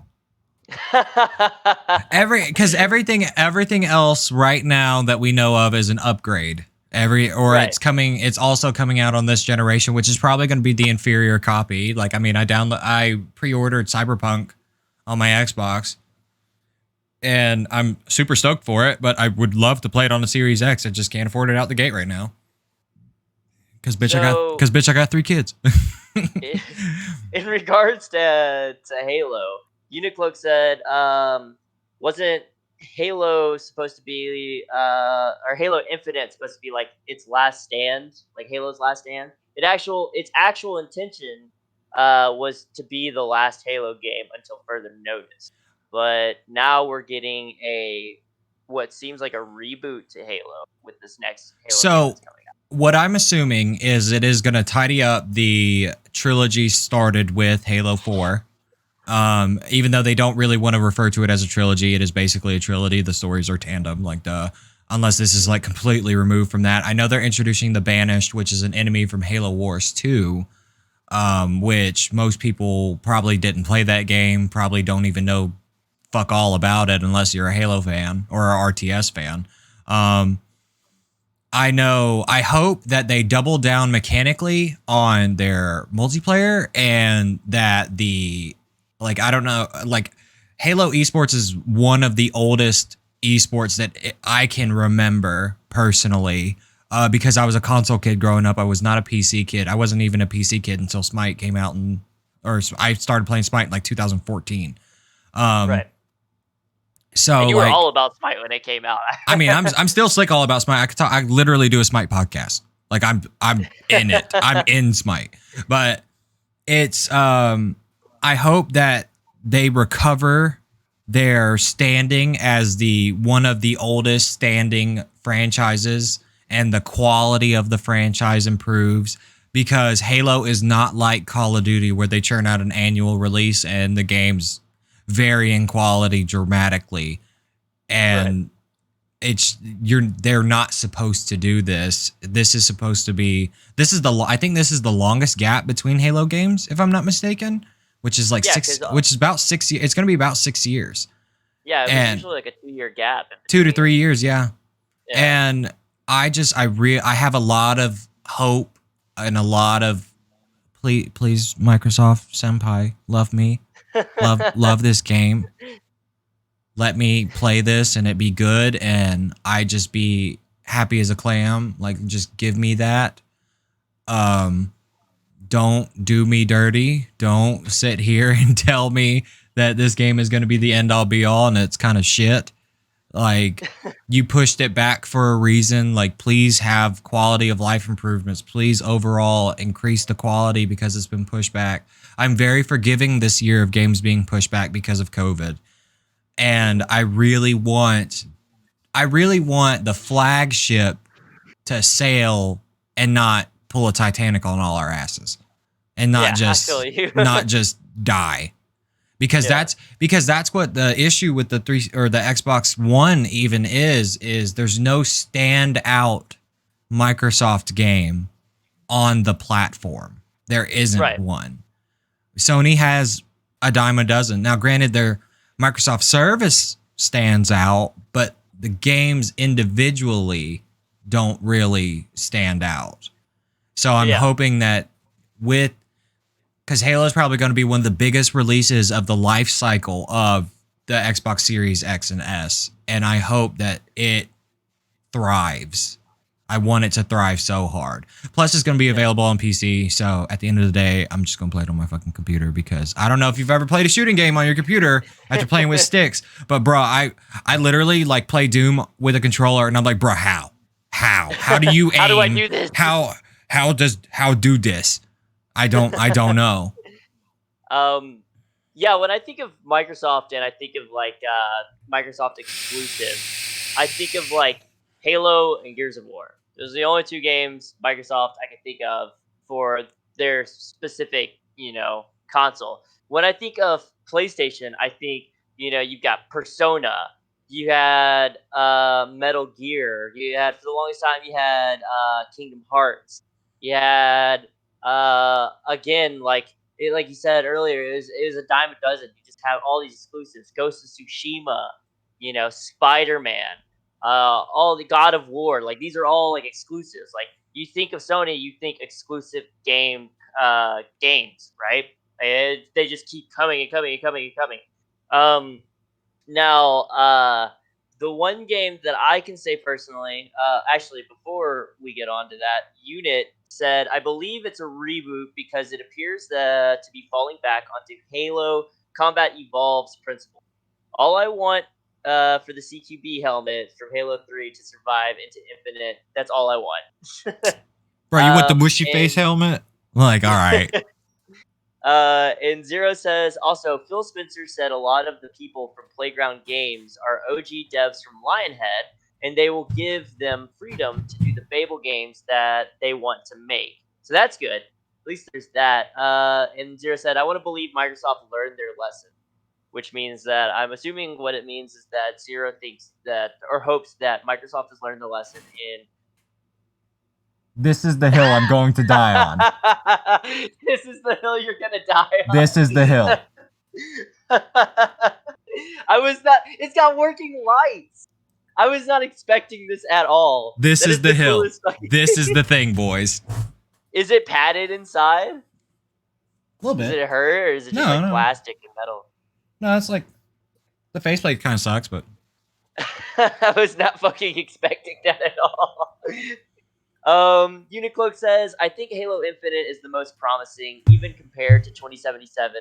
Just because I know 2077 has been teased for over 7 years, the original trailer being from 2013. He also said I have a replica CTV helmet as well. I can show it to Matt right now. I have photos. But yeah, so that's one thing that I'm super excited about for the new console is a fact is Cyberpunk 2077. I'm super Cyberpunk. They said that it wasn't going to be as long as Witcher 3, which is fine because Witcher 3 is a fucking long game. That's a long that's game. that's an investment. I put in 140 hours into Witcher 3 just to complete it. Like to complete it, have all the side quests that I wanted to get done. Had all the armors that I wanted to have, all the swords I wanted to craft. I honestly think Witcher 3, and I'm gonna kind of steal this out of your book for a second here, but Witcher 3 was probably one of the best RPGs that we have received in a very, very long time. So one of the things about Witcher that like really got me is like I played the game and then literally bought all the books. I own all of the books for The Witcher. They're in my bedroom. I was actually there's pictures of me on Facebook when my son was born. I'm reading the book. I'm reading one of the Witcher books in the hospital, like with my son. And it's so wild that like a game convinced me to immerse myself inside of a universe. That does not happen that often. And especially the book is vastly different from the game. So the books are like if you take Witcher 3 in a vacuum, because I actually didn't play 1 and 2, but if you take Witcher 3 and they're always like the beginning, the tutorial sequence of Witcher 3, which takes place at like the keep. Yeah. That happens that is the era of the books. It's when Ciri is a child and like how Ciri came about and stuff like that. And like his adventures and his relationship with like Yennefer and Trish and shit like that, and his relationship with Vesemir and all sorts of other stuff. Like Hmm. it's a really good book series. I highly recommend it to anybody. I even have the art book. The art book is sick as fuck. It's like called like the Monsters of Witcher or whatever. But But when they it's depict the main thing that I was talking about is like when they depict Geralt, like he's kind of like a frail, ugly, grotesque kind of thing to look at. But so like in the game in the show, like they have him as like this handsome fucking ladies man kind of guy, you know. so they portray him in the books like a like half beast, like they he kind of like has an aura of a beast to him, like he's some kind of like weird.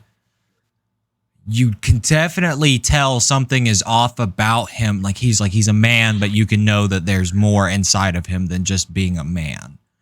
Hmm. And which is Witcher mutations, all sorts of other shit, stuff and things. We're not a Right. Witcher podcast right now.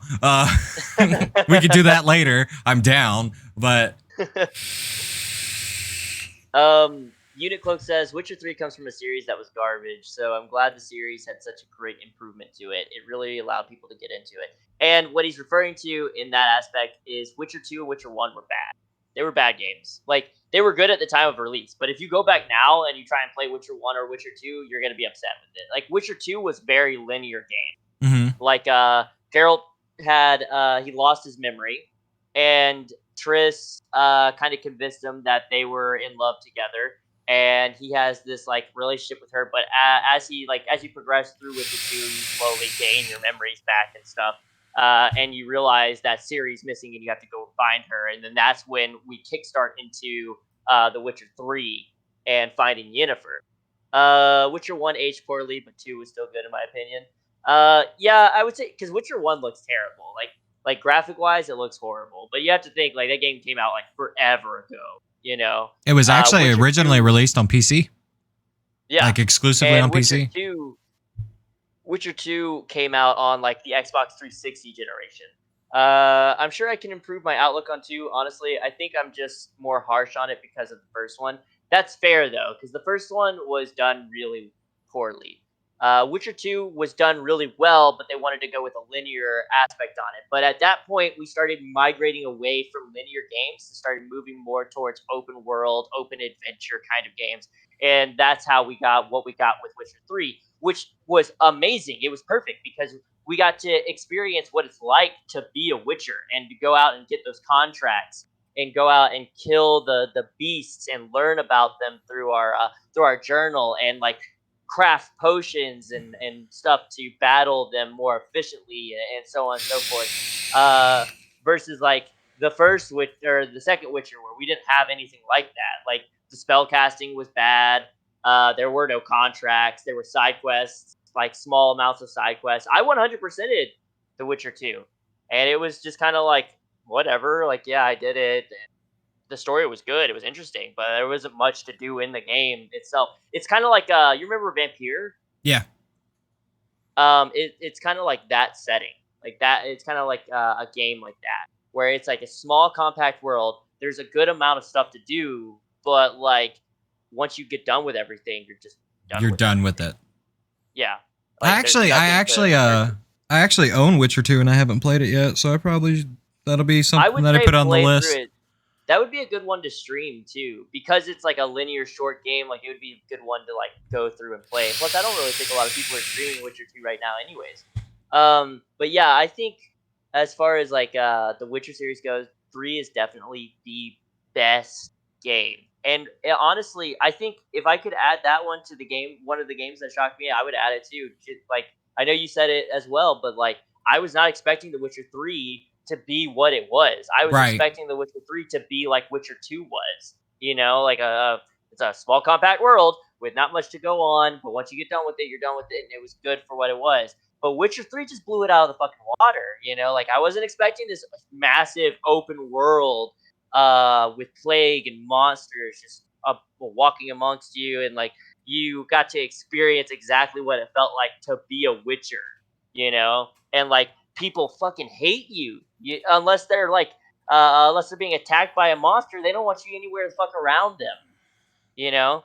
Like they're Like it's like they are prejudiced against the Witchers, and it shows until they need a Witcher's help, and then they have to rely on a Witcher, and then they shit face grin on and be like, "Oh, Master Witcher, please help us," and blah blah blah.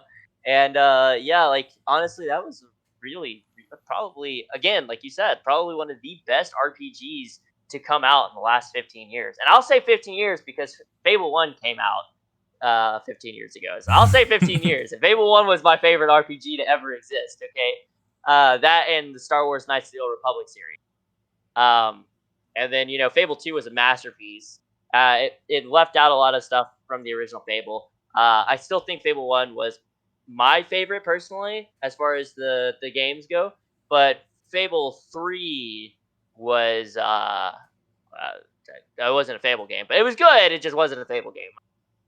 In my personal opinion on it.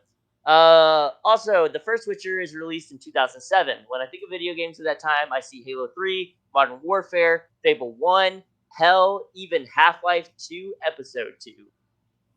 Yeah, when you compare the first Witcher game to those games that came out around that time period, like it doesn't stack up, in all honesty.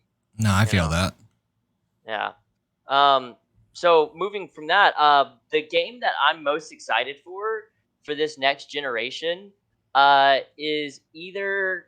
Oh man, I have two that I'm really excited for. Honestly, I'm not going to add Cyberpunk into that list just because Cyberpunk is coming out on PS4 and Xbox One before it comes out on the new generation, and that'll be the Hogwarts game that they Mm-hmm. have coming out, which I'm super excited about. And I'm happy that they went that extra mile to be like, all right, J.K. Rowling, fuck you. We're not going to give you a massive percentage. Took her ass to court and was like, we want to downplay this percentage because we don't want her to have any kind of involvement in our game. That's why it's not about Harry Potter. That's why it's not about their friends and the shit that they went through. It's a whole different story. It just so happens to be based inside of Hogwarts. And they were like, okay, we'll bring it down to 0.7%. So she only makes 0.7% off of Hogwarts for every game that's sold. That is fucking awesome. I can totally back that because she's just a rude human being, and I'm happy that they went that mile to try and like disconnect her from that. I actually back the whole notion that the whole world of Harry Potter was created by itself and there was no author. It just magically manifested itself into reality. I think a Um, lot of the like extrapolation for the world of Harry Potter was definitely like the fans built this world. The fans built yeah, it. The fans created, you know, when Harry Potter came out, how much fan fiction what existed for it. And the thing is like probably there was somebody in fucking JK's PR department that was like, you know what? We're gonna take all these ideas from these people and not credit them because reasons. Which yeah, which is one of the things that happens when you make fan art or fan fiction. Like that's kind of trash, but it is what it is. yeah, Um, and like I feel like the fans made Harry Potter what it was because the books are okay. They're nice. They're a solid read, I guess. I've read. I'm not a reread the series kind of people person yeah, thing. mhm, Like yeah, I liked them when they came out. I read them as they came out, and then I was like, okay. And then the movies kind of sucked. Not gonna lie. Because the one thing that I was looking the most forward to was in Goblet of Fire. I wanted to watch the whole Quidditch match. I wanted to watch Victor Crumb get his nose broken. I wanted to watch all this shit, and it wasn't in the movie, and I was disappointed. Uh, because like there's a whole thing where like the mascot for the Irish team is leprechauns, and they flick off the other team. Like I was down. Like I was down,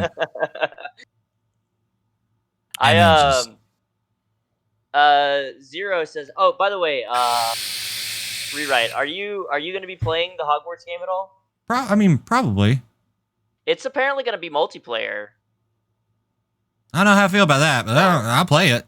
I'm down. Well, I mean, like it'll be like the story progression and stuff like that will be like a solo experience, Mm-hmm. but like the overworld, like the whole rest of the world and everything, like you can have friends join you and play with you. And I think you can actually go on quests and stuff together. But I think like as far as like the main story directive goes, like it's all just like a solo thing. Mhm. And the things that you do in the game matter. So it's a choice game. So like the things that you like decide to do in the world can affect the world. Like if you want to be a fucking a bad wizard and you want to do bad things, like you can be a bad wizard and do bad things. Um, in the game. If you want to be like a holy wizard or whatever, if you want to be a potions wizard, like you can do those things in the game. So I'm super excited for it. I'm really, really excited for it. Zero asks, what house will you go with? Because you can pick Gryffindor. the house. You're gonna be a Gryffindor. Honestly, I thought you would be more of a Ravenclaw. I'm a Gryffindor. Hufflepuff. I'm Gryffindor. I would I would just imagine you'd be a Ravenclaw, man. Like you're a very intelligent person. You know what you talk about. You do your studies. You see what you like. You delve into the things that are interesting to you, and that's a very Ravenclaw thing. But I could definitely see Gryffindor. I mean, how many times have I pulled your ass out the fire? I could definitely see Gryffindor. How many times have you seen me pull someone else's ass out of the fire? Yeah, a lot. Um, Unicloak says Hogwarts Mystery is a horrifying memory. Yeah, I think he's talking about the mobile game. I actually still currently play the mobile game because if you don't do anything on the mobile game for like a week, they send you like 100 plus energy for the game. So like I'll get on there and I'll do what I want to do and progress the story the way I want to progress it. Then I'll not play it for a week, and then they'll send me an extra like 100 plus energy. So like on top of the already 30 energy that I already have, like I can get 100 plus extra energy on top of it. So that's the only reason I still play it, but it's fucking horrible. It's a horrible game. Outside of that, like aspect, like just the game itself is a fucking money grab. They use the whole like Harry Potter world name itself to take money from people essentially. That was like the whole purpose of that game. The story is okay, but it's not like a story that I would definitely pay money to invest into. Um, so that would cover almost everything that we've got at this point. So, like, again, I would like to reiterate that I'm super excited for the Hogwarts game. I cannot wait to play it. I am so excited. Honestly, oh, I kind of want to go over this too. Rewrite, if you don't mind. If if Microsoft makes uh the new Elder Scrolls game and the new Fallout game exclusive to Xbox and PC, they I personally would say at that point they won this console war. I would say it at that point that they would have won this console war. I agree. Like they would, the whole. I mean, when I remember watching the video game awards when I was a wee lad, and the games going up apparently was like Gears of War 1 and Elder Scrolls Oblivion, and I was just like, what's this fucking Oblivion game? It's for a bunch of nerds because I'd never played it, and I was like Gears of War all the way, and they were like, oh, Elder Scrolls won by a fucking massive margin. I'm like, oh, okay. And then my brother bought a PlayStation 3 and he was playing he got Elder Scrolls, and I was like, all right, let me see what this is about. And then I got a Xbox 360 copy like on sale for I think $12, and it was the Shivering Isles edition. So I was like, okay, let's see what this is about. Right. And then it was fucking amazing. I was And like, then it was one of my best experiences. damn, I'm a whole hater. I'm a whole ass hater. I didn't even give this game the time of day, and this is fucking amazing. And then Shivering you know, Isles was my go-to example of good DLC for oh yeah. forever. Because it was literally like you bought Oblivion, and if you got the Shivering Isles DLC, it was like you were playing a whole ass new Elder Scrolls game that came out within like the exact same kind of era of what Elder Scrolls was at that time. Like the Shivering Isles could have been a standalone if they really wanted it to be, you know, like it was that good. It was vastly. It had so much to it. Let's see. Unicloak says, I still go back to games like Bionicle Heroes, Metroid Prime, and Hot Wheels Velocity X. So I'm wondering if limitations of older hardware enforces clever tricks and creativity for art assets. What do you think we could apply from what older games did right with their ingenuity and what it could be used to improve future games? Doom 2016 and Doom Eternal seem to apply older game standards, so it would probably be great. So it was pretty great. What do you think about that? So, kind of like to extrapolate on the Doom is sick as fuck. It was like Doom 3 sucked. Doom 3 sucked. It was not a Doom game. And if you go to the games before that one, besides Doom RPG, everything was like a very linear first person shooter or whatever. And then they basically, when they went and revived the franchise, they were like, what if Doom, but gorier and faster? And And then faster. so like now you're going super fast all the time. Like the combat is super high paced. And all they did was they tripled down on their fundamentals. They tripled down on being able to you don't reload because why? Because Doom. Oh, okay. Makes sense. Right. You can double jump, you can go fast, you can grapple hook with a shotgun because fuck you, that's why. You can do all these other things that because reasons. Like, and the thing is like they just double down on the I don't really have to explain this like intricate mechanic to you because it doesn't have to be intricate. You can take it at face value and it still flames. Right. The narrative's even pretty all right because you're asking a lot of questions that your guys like, well, I punched it. And they're like, okay, word. We just there we go. I'm down. And I definitely agree that older games, because of the limitations of the hardware, they had More to creative. be more. I mean, Silent Hill is actually the primest example of that because the reason why Silent Hill is covered in a fog is everything could not be rendered at the same time on PlayStation hardware. So Yep. what they did is they created a fog and they slowly let you render the map. And that Mhm. created an entire horror environment based off of, well, we can't do this, so how do we make this happen?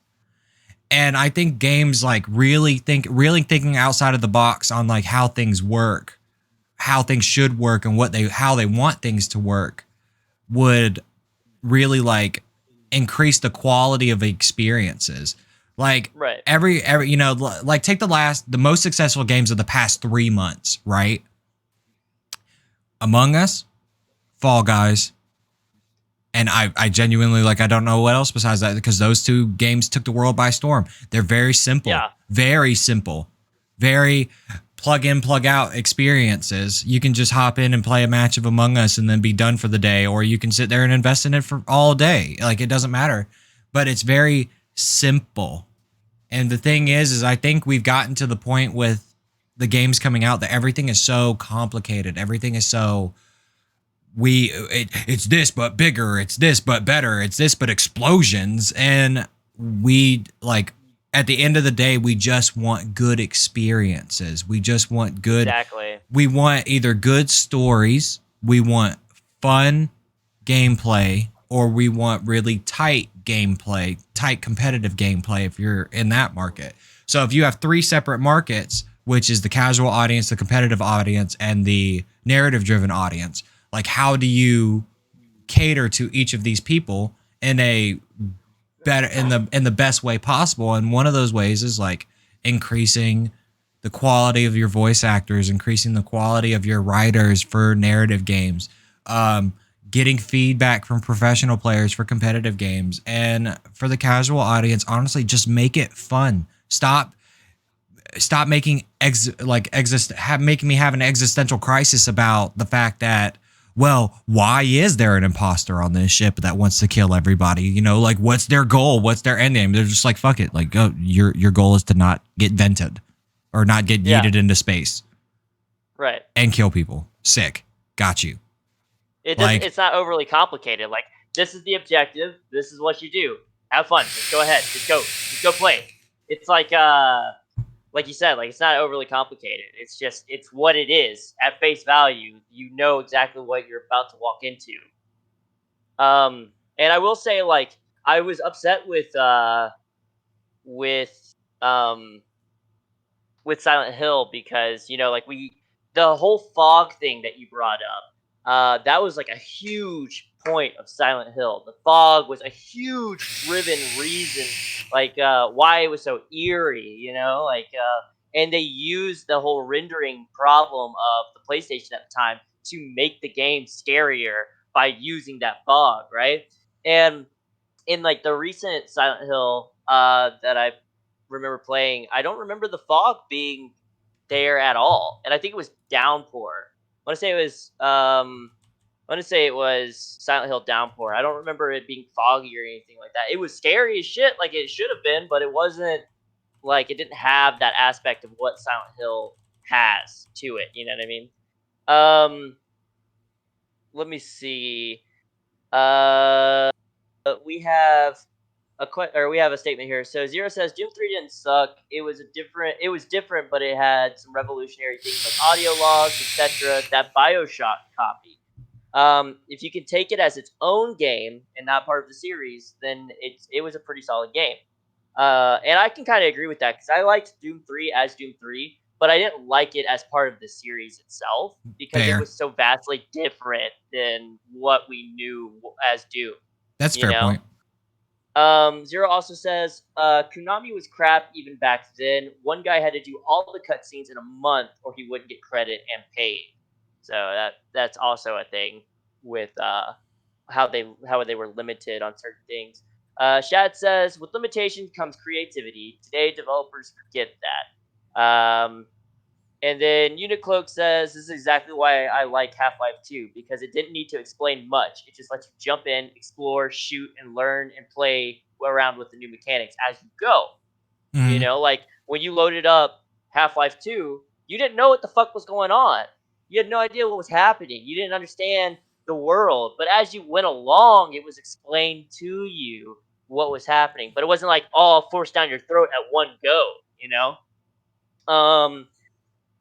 Haru says hello. Zero says hello.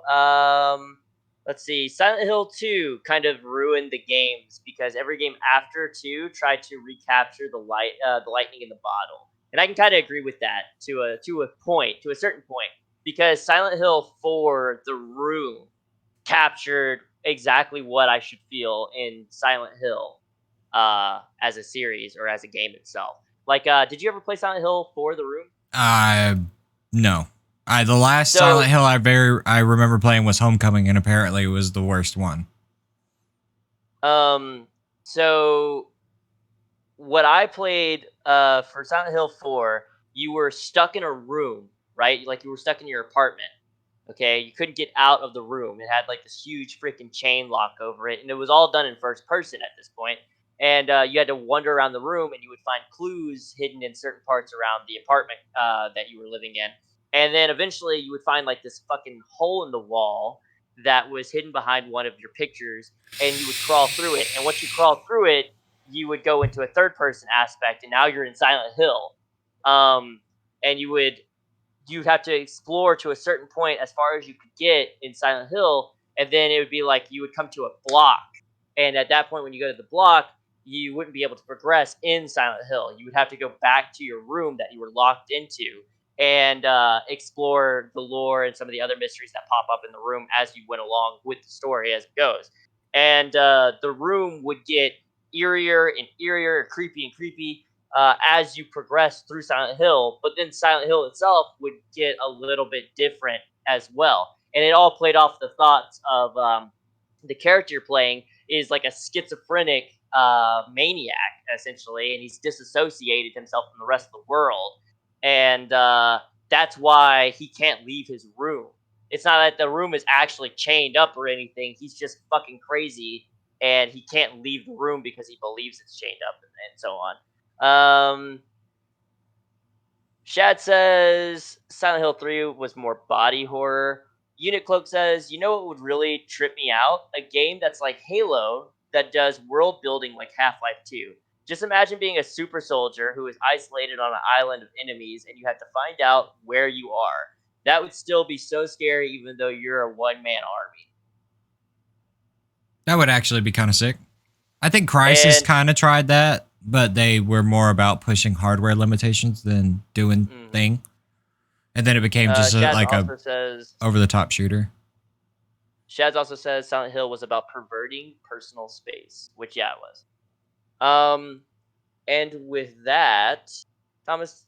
do you have anything else that you would like to conversate about as far as anything that anything that we've gone over so far, or anything that we haven't touched on enough, or whatnot? I'm good. Do you want to talk about Spider-Man? I'm down. You want to talk about Spider-Man? Because I kind of want to go ahead and put my fucking thought process out there on Spider-Man. Okay, so first of all, we had a solid Spider-Man game that wasn't a copy paste, try to be a movie expanded video game, right? So like we had a really, really, really good Spider-Man game, and then they butchered it. You know what I mean? Like they got rid of the original character that they wanted for the game. They made him look like a 14-year-old.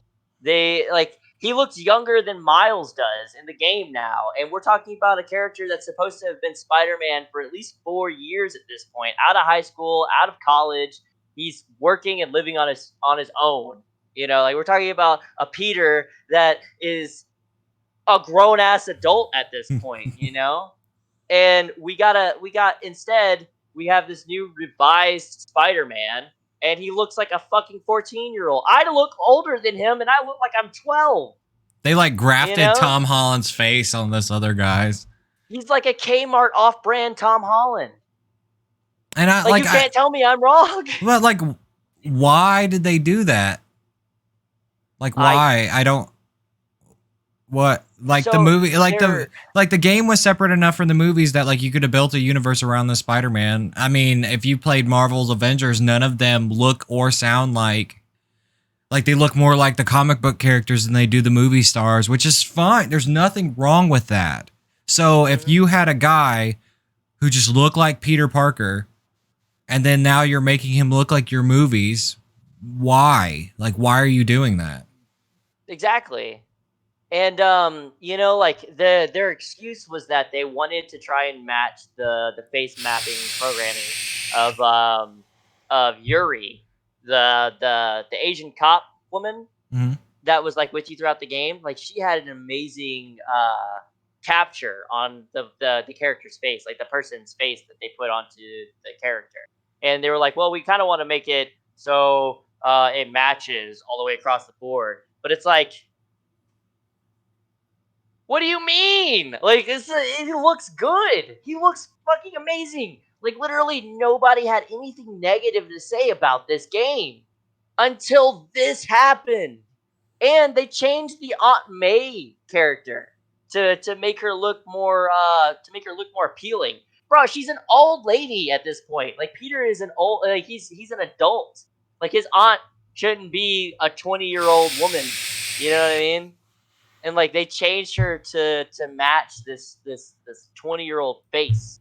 And it's like, why did you guys do that? Like what was the end goal here? Nobody was upset with how the characters looked.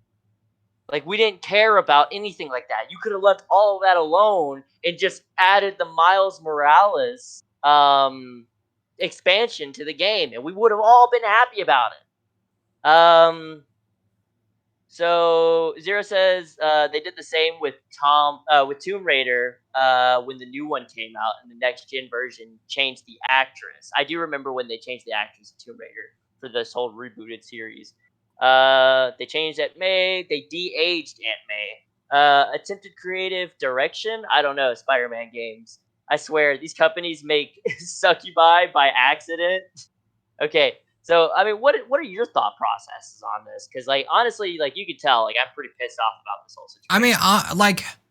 I feel like they're doing a disservice to the guy that played Spider-Man in Spider-Man 4, the one that everyone learned to know and love. Like they're doing a disservice to him because they're replacing him. You know, we had talked about this like off stream a couple of days ago, and apparently they're even changing the voice actor. So like, why? Like, why are you doing that? That shit makes no sense. Like, I So don't the under. voice acting thing was up in the air. Mhm. So as far as I know, like they're not changing it, but they were talking about changing the voice So actor. So that's my safe. stance is I will be more pissed off if they don't change the voice actor, Yep. because like as far as I know, that's the guy's face or it's his likeness. It's not necessarily his face. So like if Mhm. you're gonna take my like think about if they took my face off, gave me a different face, and I had the same voice. Right. What the why? What why are you doing it? Explain it to me in a way that makes sense. You can't because Right. it makes no You fucking can't. sense. Everyone liked this character. Everyone enjoyed this character. Everyone thought that this character was cool as fuck and he was Spider-Man and it was sick. Like, cool. Moving on. Why even touch on this again? Like, why? Because like it's different if you introduce a new protagonist. I understand. That would probably cause its own kind of outrage, but I would understand. But this Mhm. is supposed literally if you buy Miles Morales on PS5, you get the PS4 Spider-Man for the PS5. Like, okay, I got you. Understood. So I literally have probably played this game already. Mhm. I know this guy. Why change guy? Yeah. That'd be like, you know what, man? Captain Price, let's shave his face. Fuck it. Why not? Like, What the fuck? let's fuck with his face. Fuck it. Oh, it's still Captain Price, but no, it's not. And then you would have your Right. own kind of outrage for that. So like, why? I don't get it. I don't understand. Right. I just I don't understand. And I mean, like, I understand that the voice actor is already different than the motion capture that they have for the new Spider or for the original Spider-Man. Mm-hmm. Like I understand that, but like we were presented one character with that face and that voice actor. So like the argument coming up about like well it's a different voice actor anyway. So like the face like that's the only thing that's changing. Like no, that's not the only thing that's changing here. Like the we're talking about we're taking another dude's face, putting it on with that voice actor. It's gonna fucking it's not just gonna sound weird, it's gonna look weird because we're adjusted to someone's face speaking out and talking in that way and sounding that way. And now we have to be presented with this new character with new face that sounds like the character that we know. And like that's the problem with it. Is like if they don't change the voice actor, that's going to be an issue. But But then they would have to go into the whole problem of rescripting and like redoing all the audio and everything for the with the new guy. but also That's like the only problem. if this was all captured, like if all of this was captured, like for the like his movement and all that stuff with his face, like what?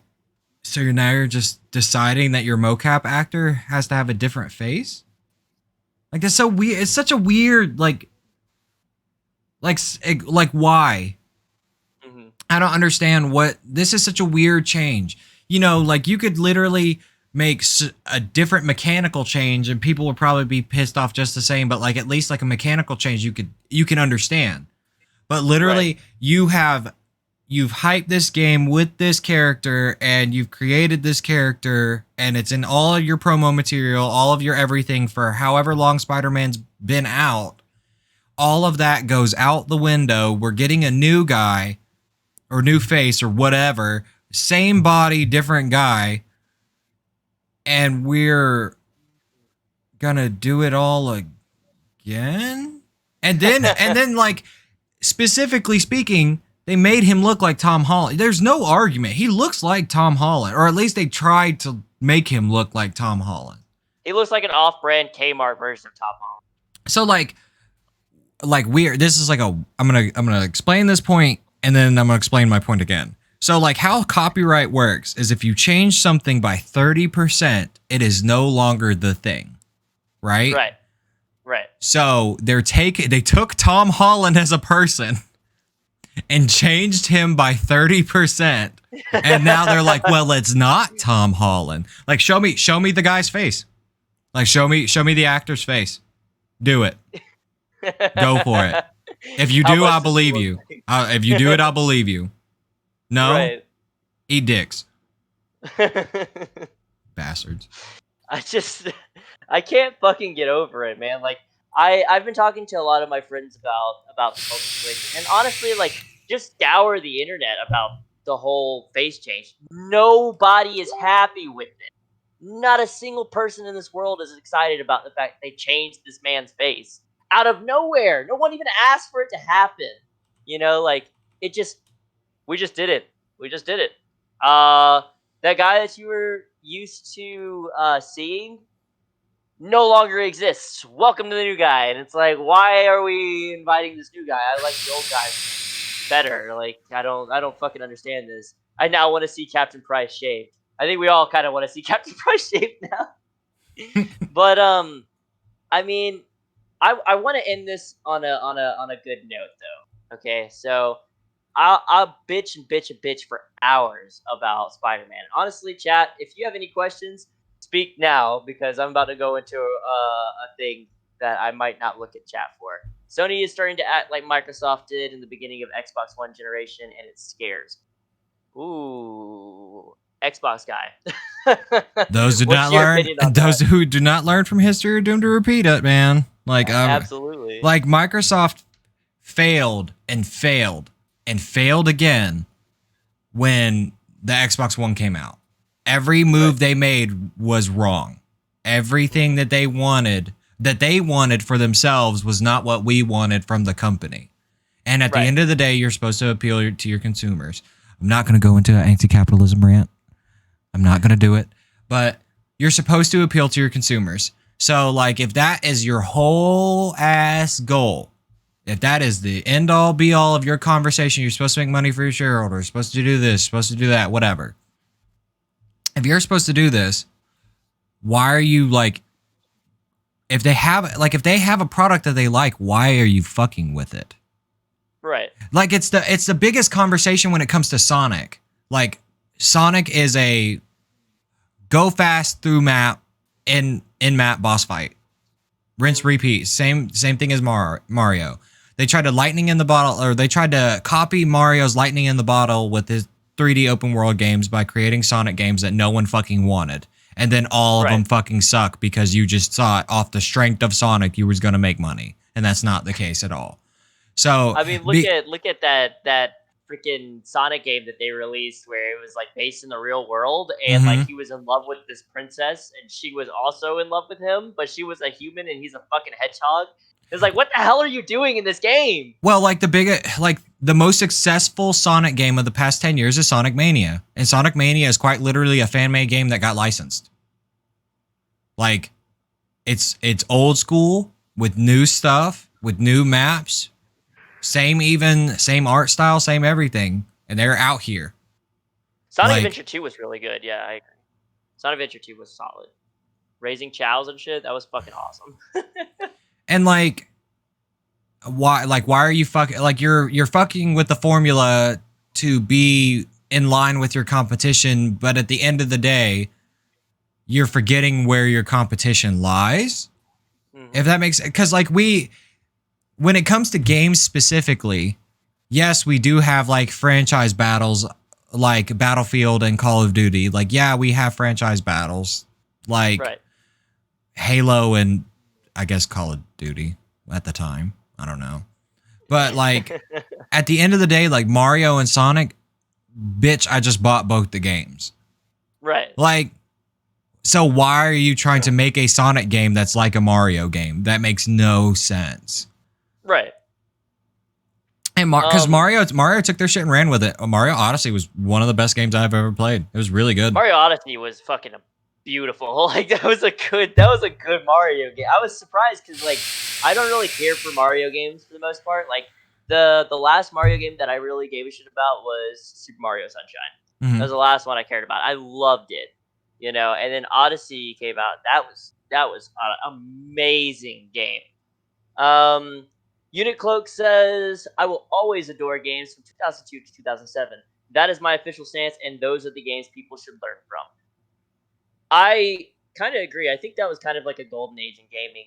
Like 2002 to 2007, we got nothing but good games, Because the besides comp Sonic 06. it's because the competition at the time wasn't about console versus console and spec versus spec. It was about the quality of the content that you produced.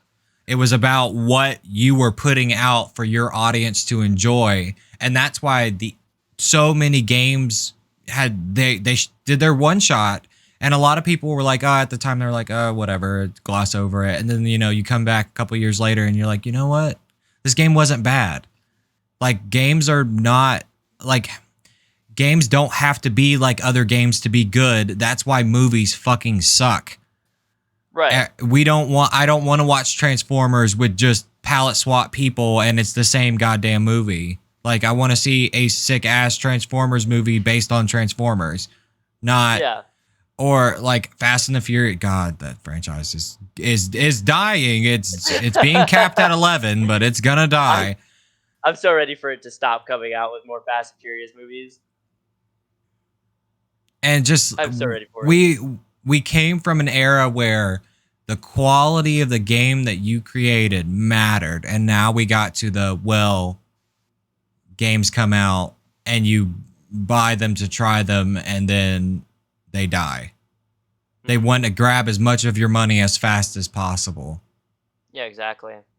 So now that we've gone over that, I kind of want to discuss Fable 4 a little bit, if you're okay with that. That's fine. So you've played the Fable games, like all three of them. Mm-hmm. Okay, so what do you want out of this Fable game? And I'll tell you what I want first of all. Like, I want them to delve back into what the original Fable was all about. I want the Heroes Guild back. I want dragons and shit. I want the fairies and pixies to come back. I want the hobs there. I want the freaking zombie creatures, the rock trolls. Like, I want it to feel like I'm playing Fable 1, but I want it to feel like this isn't Fable 1, this is a whole new fucking adventure, an open world to explore and not feel so fucking limited. Because the one things that I'll say about Fable 2 and Fable 3 is I felt very limited in those games.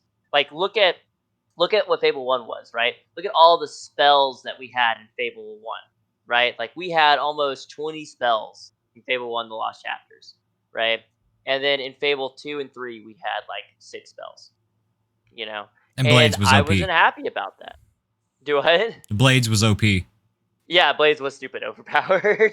But like I want this new Fable game or whatever it is they name it. I want it to be a prequel. I want to explore the heroes that came before and so on. Like I want to see that. I want to see what Scythe was like. I know who Scythe is or was before he was known as Scythe. Like he's one of the original He's heroes. William Black, yeah. Uh, yeah, he's one of the original heroes that created the whole foundation of what the Heroes Guild was in the first game. Along with the Guild Master and Maze. Like I wanted to explore that world where he's still got meat on his bones, and the guild master is young, and Maze isn't an asshole. Like I want to see what that world was like. I want to be able to experience that. But if we can't get that, and they decide to do like a soft recap, for instance, right, or a soft reboot, I mean, and they get rid of Fable 2 and Fable 3 from the main storyline, I'd be okay with that too. But the thing is, like, I wouldn't be okay with them completely erasing those games, though. What I would be okay with is like, oh yeah, in an alternative universe, the people of Albion came together and decided that we don't need heroes anymore, and burned it down. But in this universe, like when all else fails, like heroes are there to make sure that we can take care of you, and so on and so forth. Like it's something along those lines. I have really high hopes for Fable, but I'm so worried that they're going to destroy it. But it is original people from Lionhead working on Fable 4 or whatever they're gonna name it. I'm just gonna call it Fable 4 for now. So one of the things that's glossed over kind of with Fable in general is Fable actually has an expanded universe in the form of books. Right. There's the Balverine Order, which was all right. It was more like insular, kind of linear about we're gonna go kill a Balverine, and then there's Secret Society of Balverines. It's just kind of wild. But there's like a whole book about what happened to the hero of Brightwall after, or I think it was Brightwall, after the last hero, whatever. Yeah, The Hero King after the game, after Fable 3. And they went over about the fact that like he went to San Markin to try to do some shit and then got captured, and then kind of like there's been no sequel. So Right. honestly, like a sequel to that is fine to me. Where like if somehow you start the game and you're the hero king or whatever, and battling this entity that has captured him somehow creates another like a separate bloodline of heroes and reestablishment of the guild, reestablishment of because the hero king to me was the reason why the world needs heroes again, and putting it all on one person who has a standard lifetime of a regular human being, that's too much. um Right. Even Fable Legends, the Kinect game, grafted fucking they grafted gauntlets onto a dweller, and Hmm. they were like, look, you got to be a hero now, like you've got to do the thing. And yeah, it was like Yeah. an on rail shooter thing, whatever.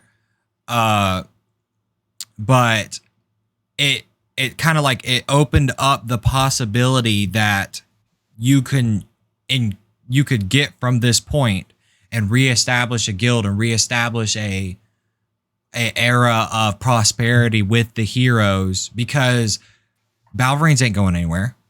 Trolls ain't going anywhere. Like the world of Albion is not changing dramatically, but also you could even just do adventures in Samarkand and be completely fucking different. Uh Yeah. like my wife says that the guns were bad. I like the guns. They made being I able like to the they guns. made being able to play a ranged character feasible, because in Fable 1 like that shit was rough. It was Yeah. rough. Being a Um bow user in Fable 1, just a bow user, was really, really difficult. like Fable 2 at least opened up the door of being able to use a wider variation of ranged weapons, because they all did different stuff, kind of like your melee weapons did. Now granted, I think that Fable 3 homogenized everything, and everything felt exactly the same. It didn't matter Yeah. what gun I had or which sword or mace or hammer or whatever I had, like everything felt the same. Yes, The absolutely. magic even all felt the same, except like mixing magic was kind of sick as fuck. That was one of the coolest parts about it, was being able to like be like, oh, I'm gonna cast this fireball that's like wrapped in freaking electricity. Like that was fucking sick. And just I want a narrative experience with the lighthearted humor that they had for the first two Fable games, and give me a grander give me a grander, not necessarily a scale, because I think that they did too much with Fable 3, but just a Yeah. grander world to explore. Give me more to do. Um because the map system for Fable was kind of, I don't know, it was kind of underwhelming. I felt like everything was very small. Like just give me more of what I want. Let me be able to more freely explore. Mhm. Let me have not have to shoot dumb shit that wants to talk shit all the time. Because literally they just replaced the gargoyles from Fable 2 with gnomes in Fable 3, and that shit was Yeah, fucking annoying. I These hated it. I would like it sometimes. Like sometimes it'd be funny, but after like 4 hours of hearing that same fucking shit over and over again, it's like, can you stop? um. But go ahead, continue. like, and just I want a deeper, I want a deeper RPG aspect, because like if you ever play, when you play Fable 2, you I don't know how you play the game, but I play like I tried to be a little bit of everything. So like my Yeah. dude was a big swole ass blue tattooed tall guy, because using spells and increasing levels in these skill trees, that's all they did. Like Yeah. increasing strength made you more muscular, increasing athletics made you taller, and then increasing your will made you glow blue. Yeah. Well, like, all right, whatever. Like I never felt like stuff like I was stronger really, because the enemies like leveled with you, of course, but like Yeah. I just I don't know. Fable 3, like Fable 2 and Fable 3, like as there's a good game at the core. I just wish that they had embellished a little bit more of the RPG leveling aspects of them, as opposed to the like, I don't know, they tried to be funny, like they tried to there was it was like it was almost like an empty experience at the end. Like once you beat the games, you're just like, huh. Well, it's done. Yeah. Where like Fable 1 was a one of those like, damn. Now what if I was evil? That'd be sick. Yeah, and then go Like back and play it. that shit would be mad. That shit was mad different because you could literally kill Thunder or not. You could kill Whisper or not. Like, and that mattered.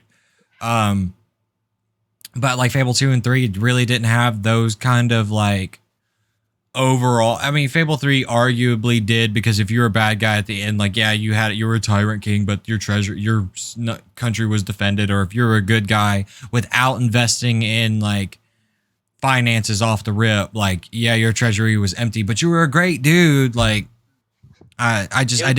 like It was so, lackluster. but it was so late in the game that you didn't feel like there was repercussions because it was just Yeah.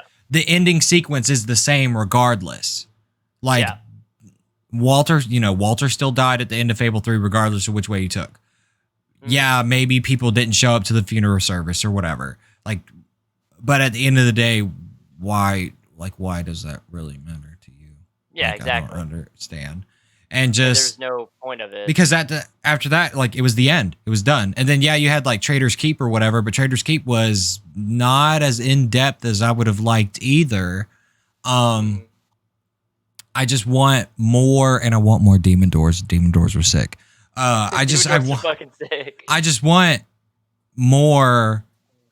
Everything that you did good, just give me a little bit more of it. Not even like an astronomical amount, but just give me a little bit more. Give me a little bit Right. more like depth because it's very Fable. The Fable series as a whole is very surface level.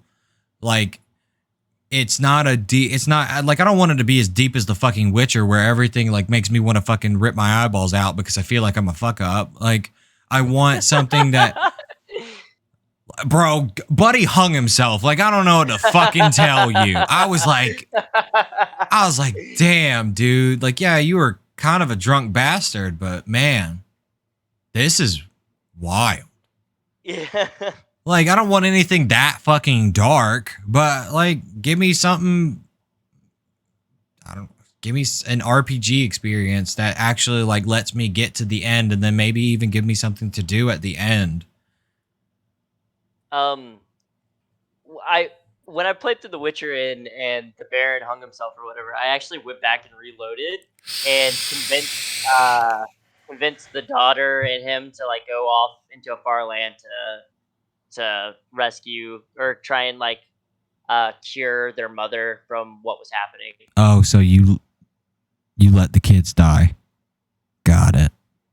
Yeah. That shit was that shit was an impossible like conversation because like I it's like guess. it's like leave all these kids to die or not. Oh, and now you've left the kids to die, but the Baron lived, so that's cool. Or like, damn, man, like he hung himself, bro. Like That's either way you fucked cut it, up. like it was gonna be a dark situation. Like when I realized that I had to let all the kids die to get him to do that, like obviously at that point I was like, okay, I can't, and I carried on with my original save. But is there anything? Let's see. The more I think about the concept of simplistic, oh shit.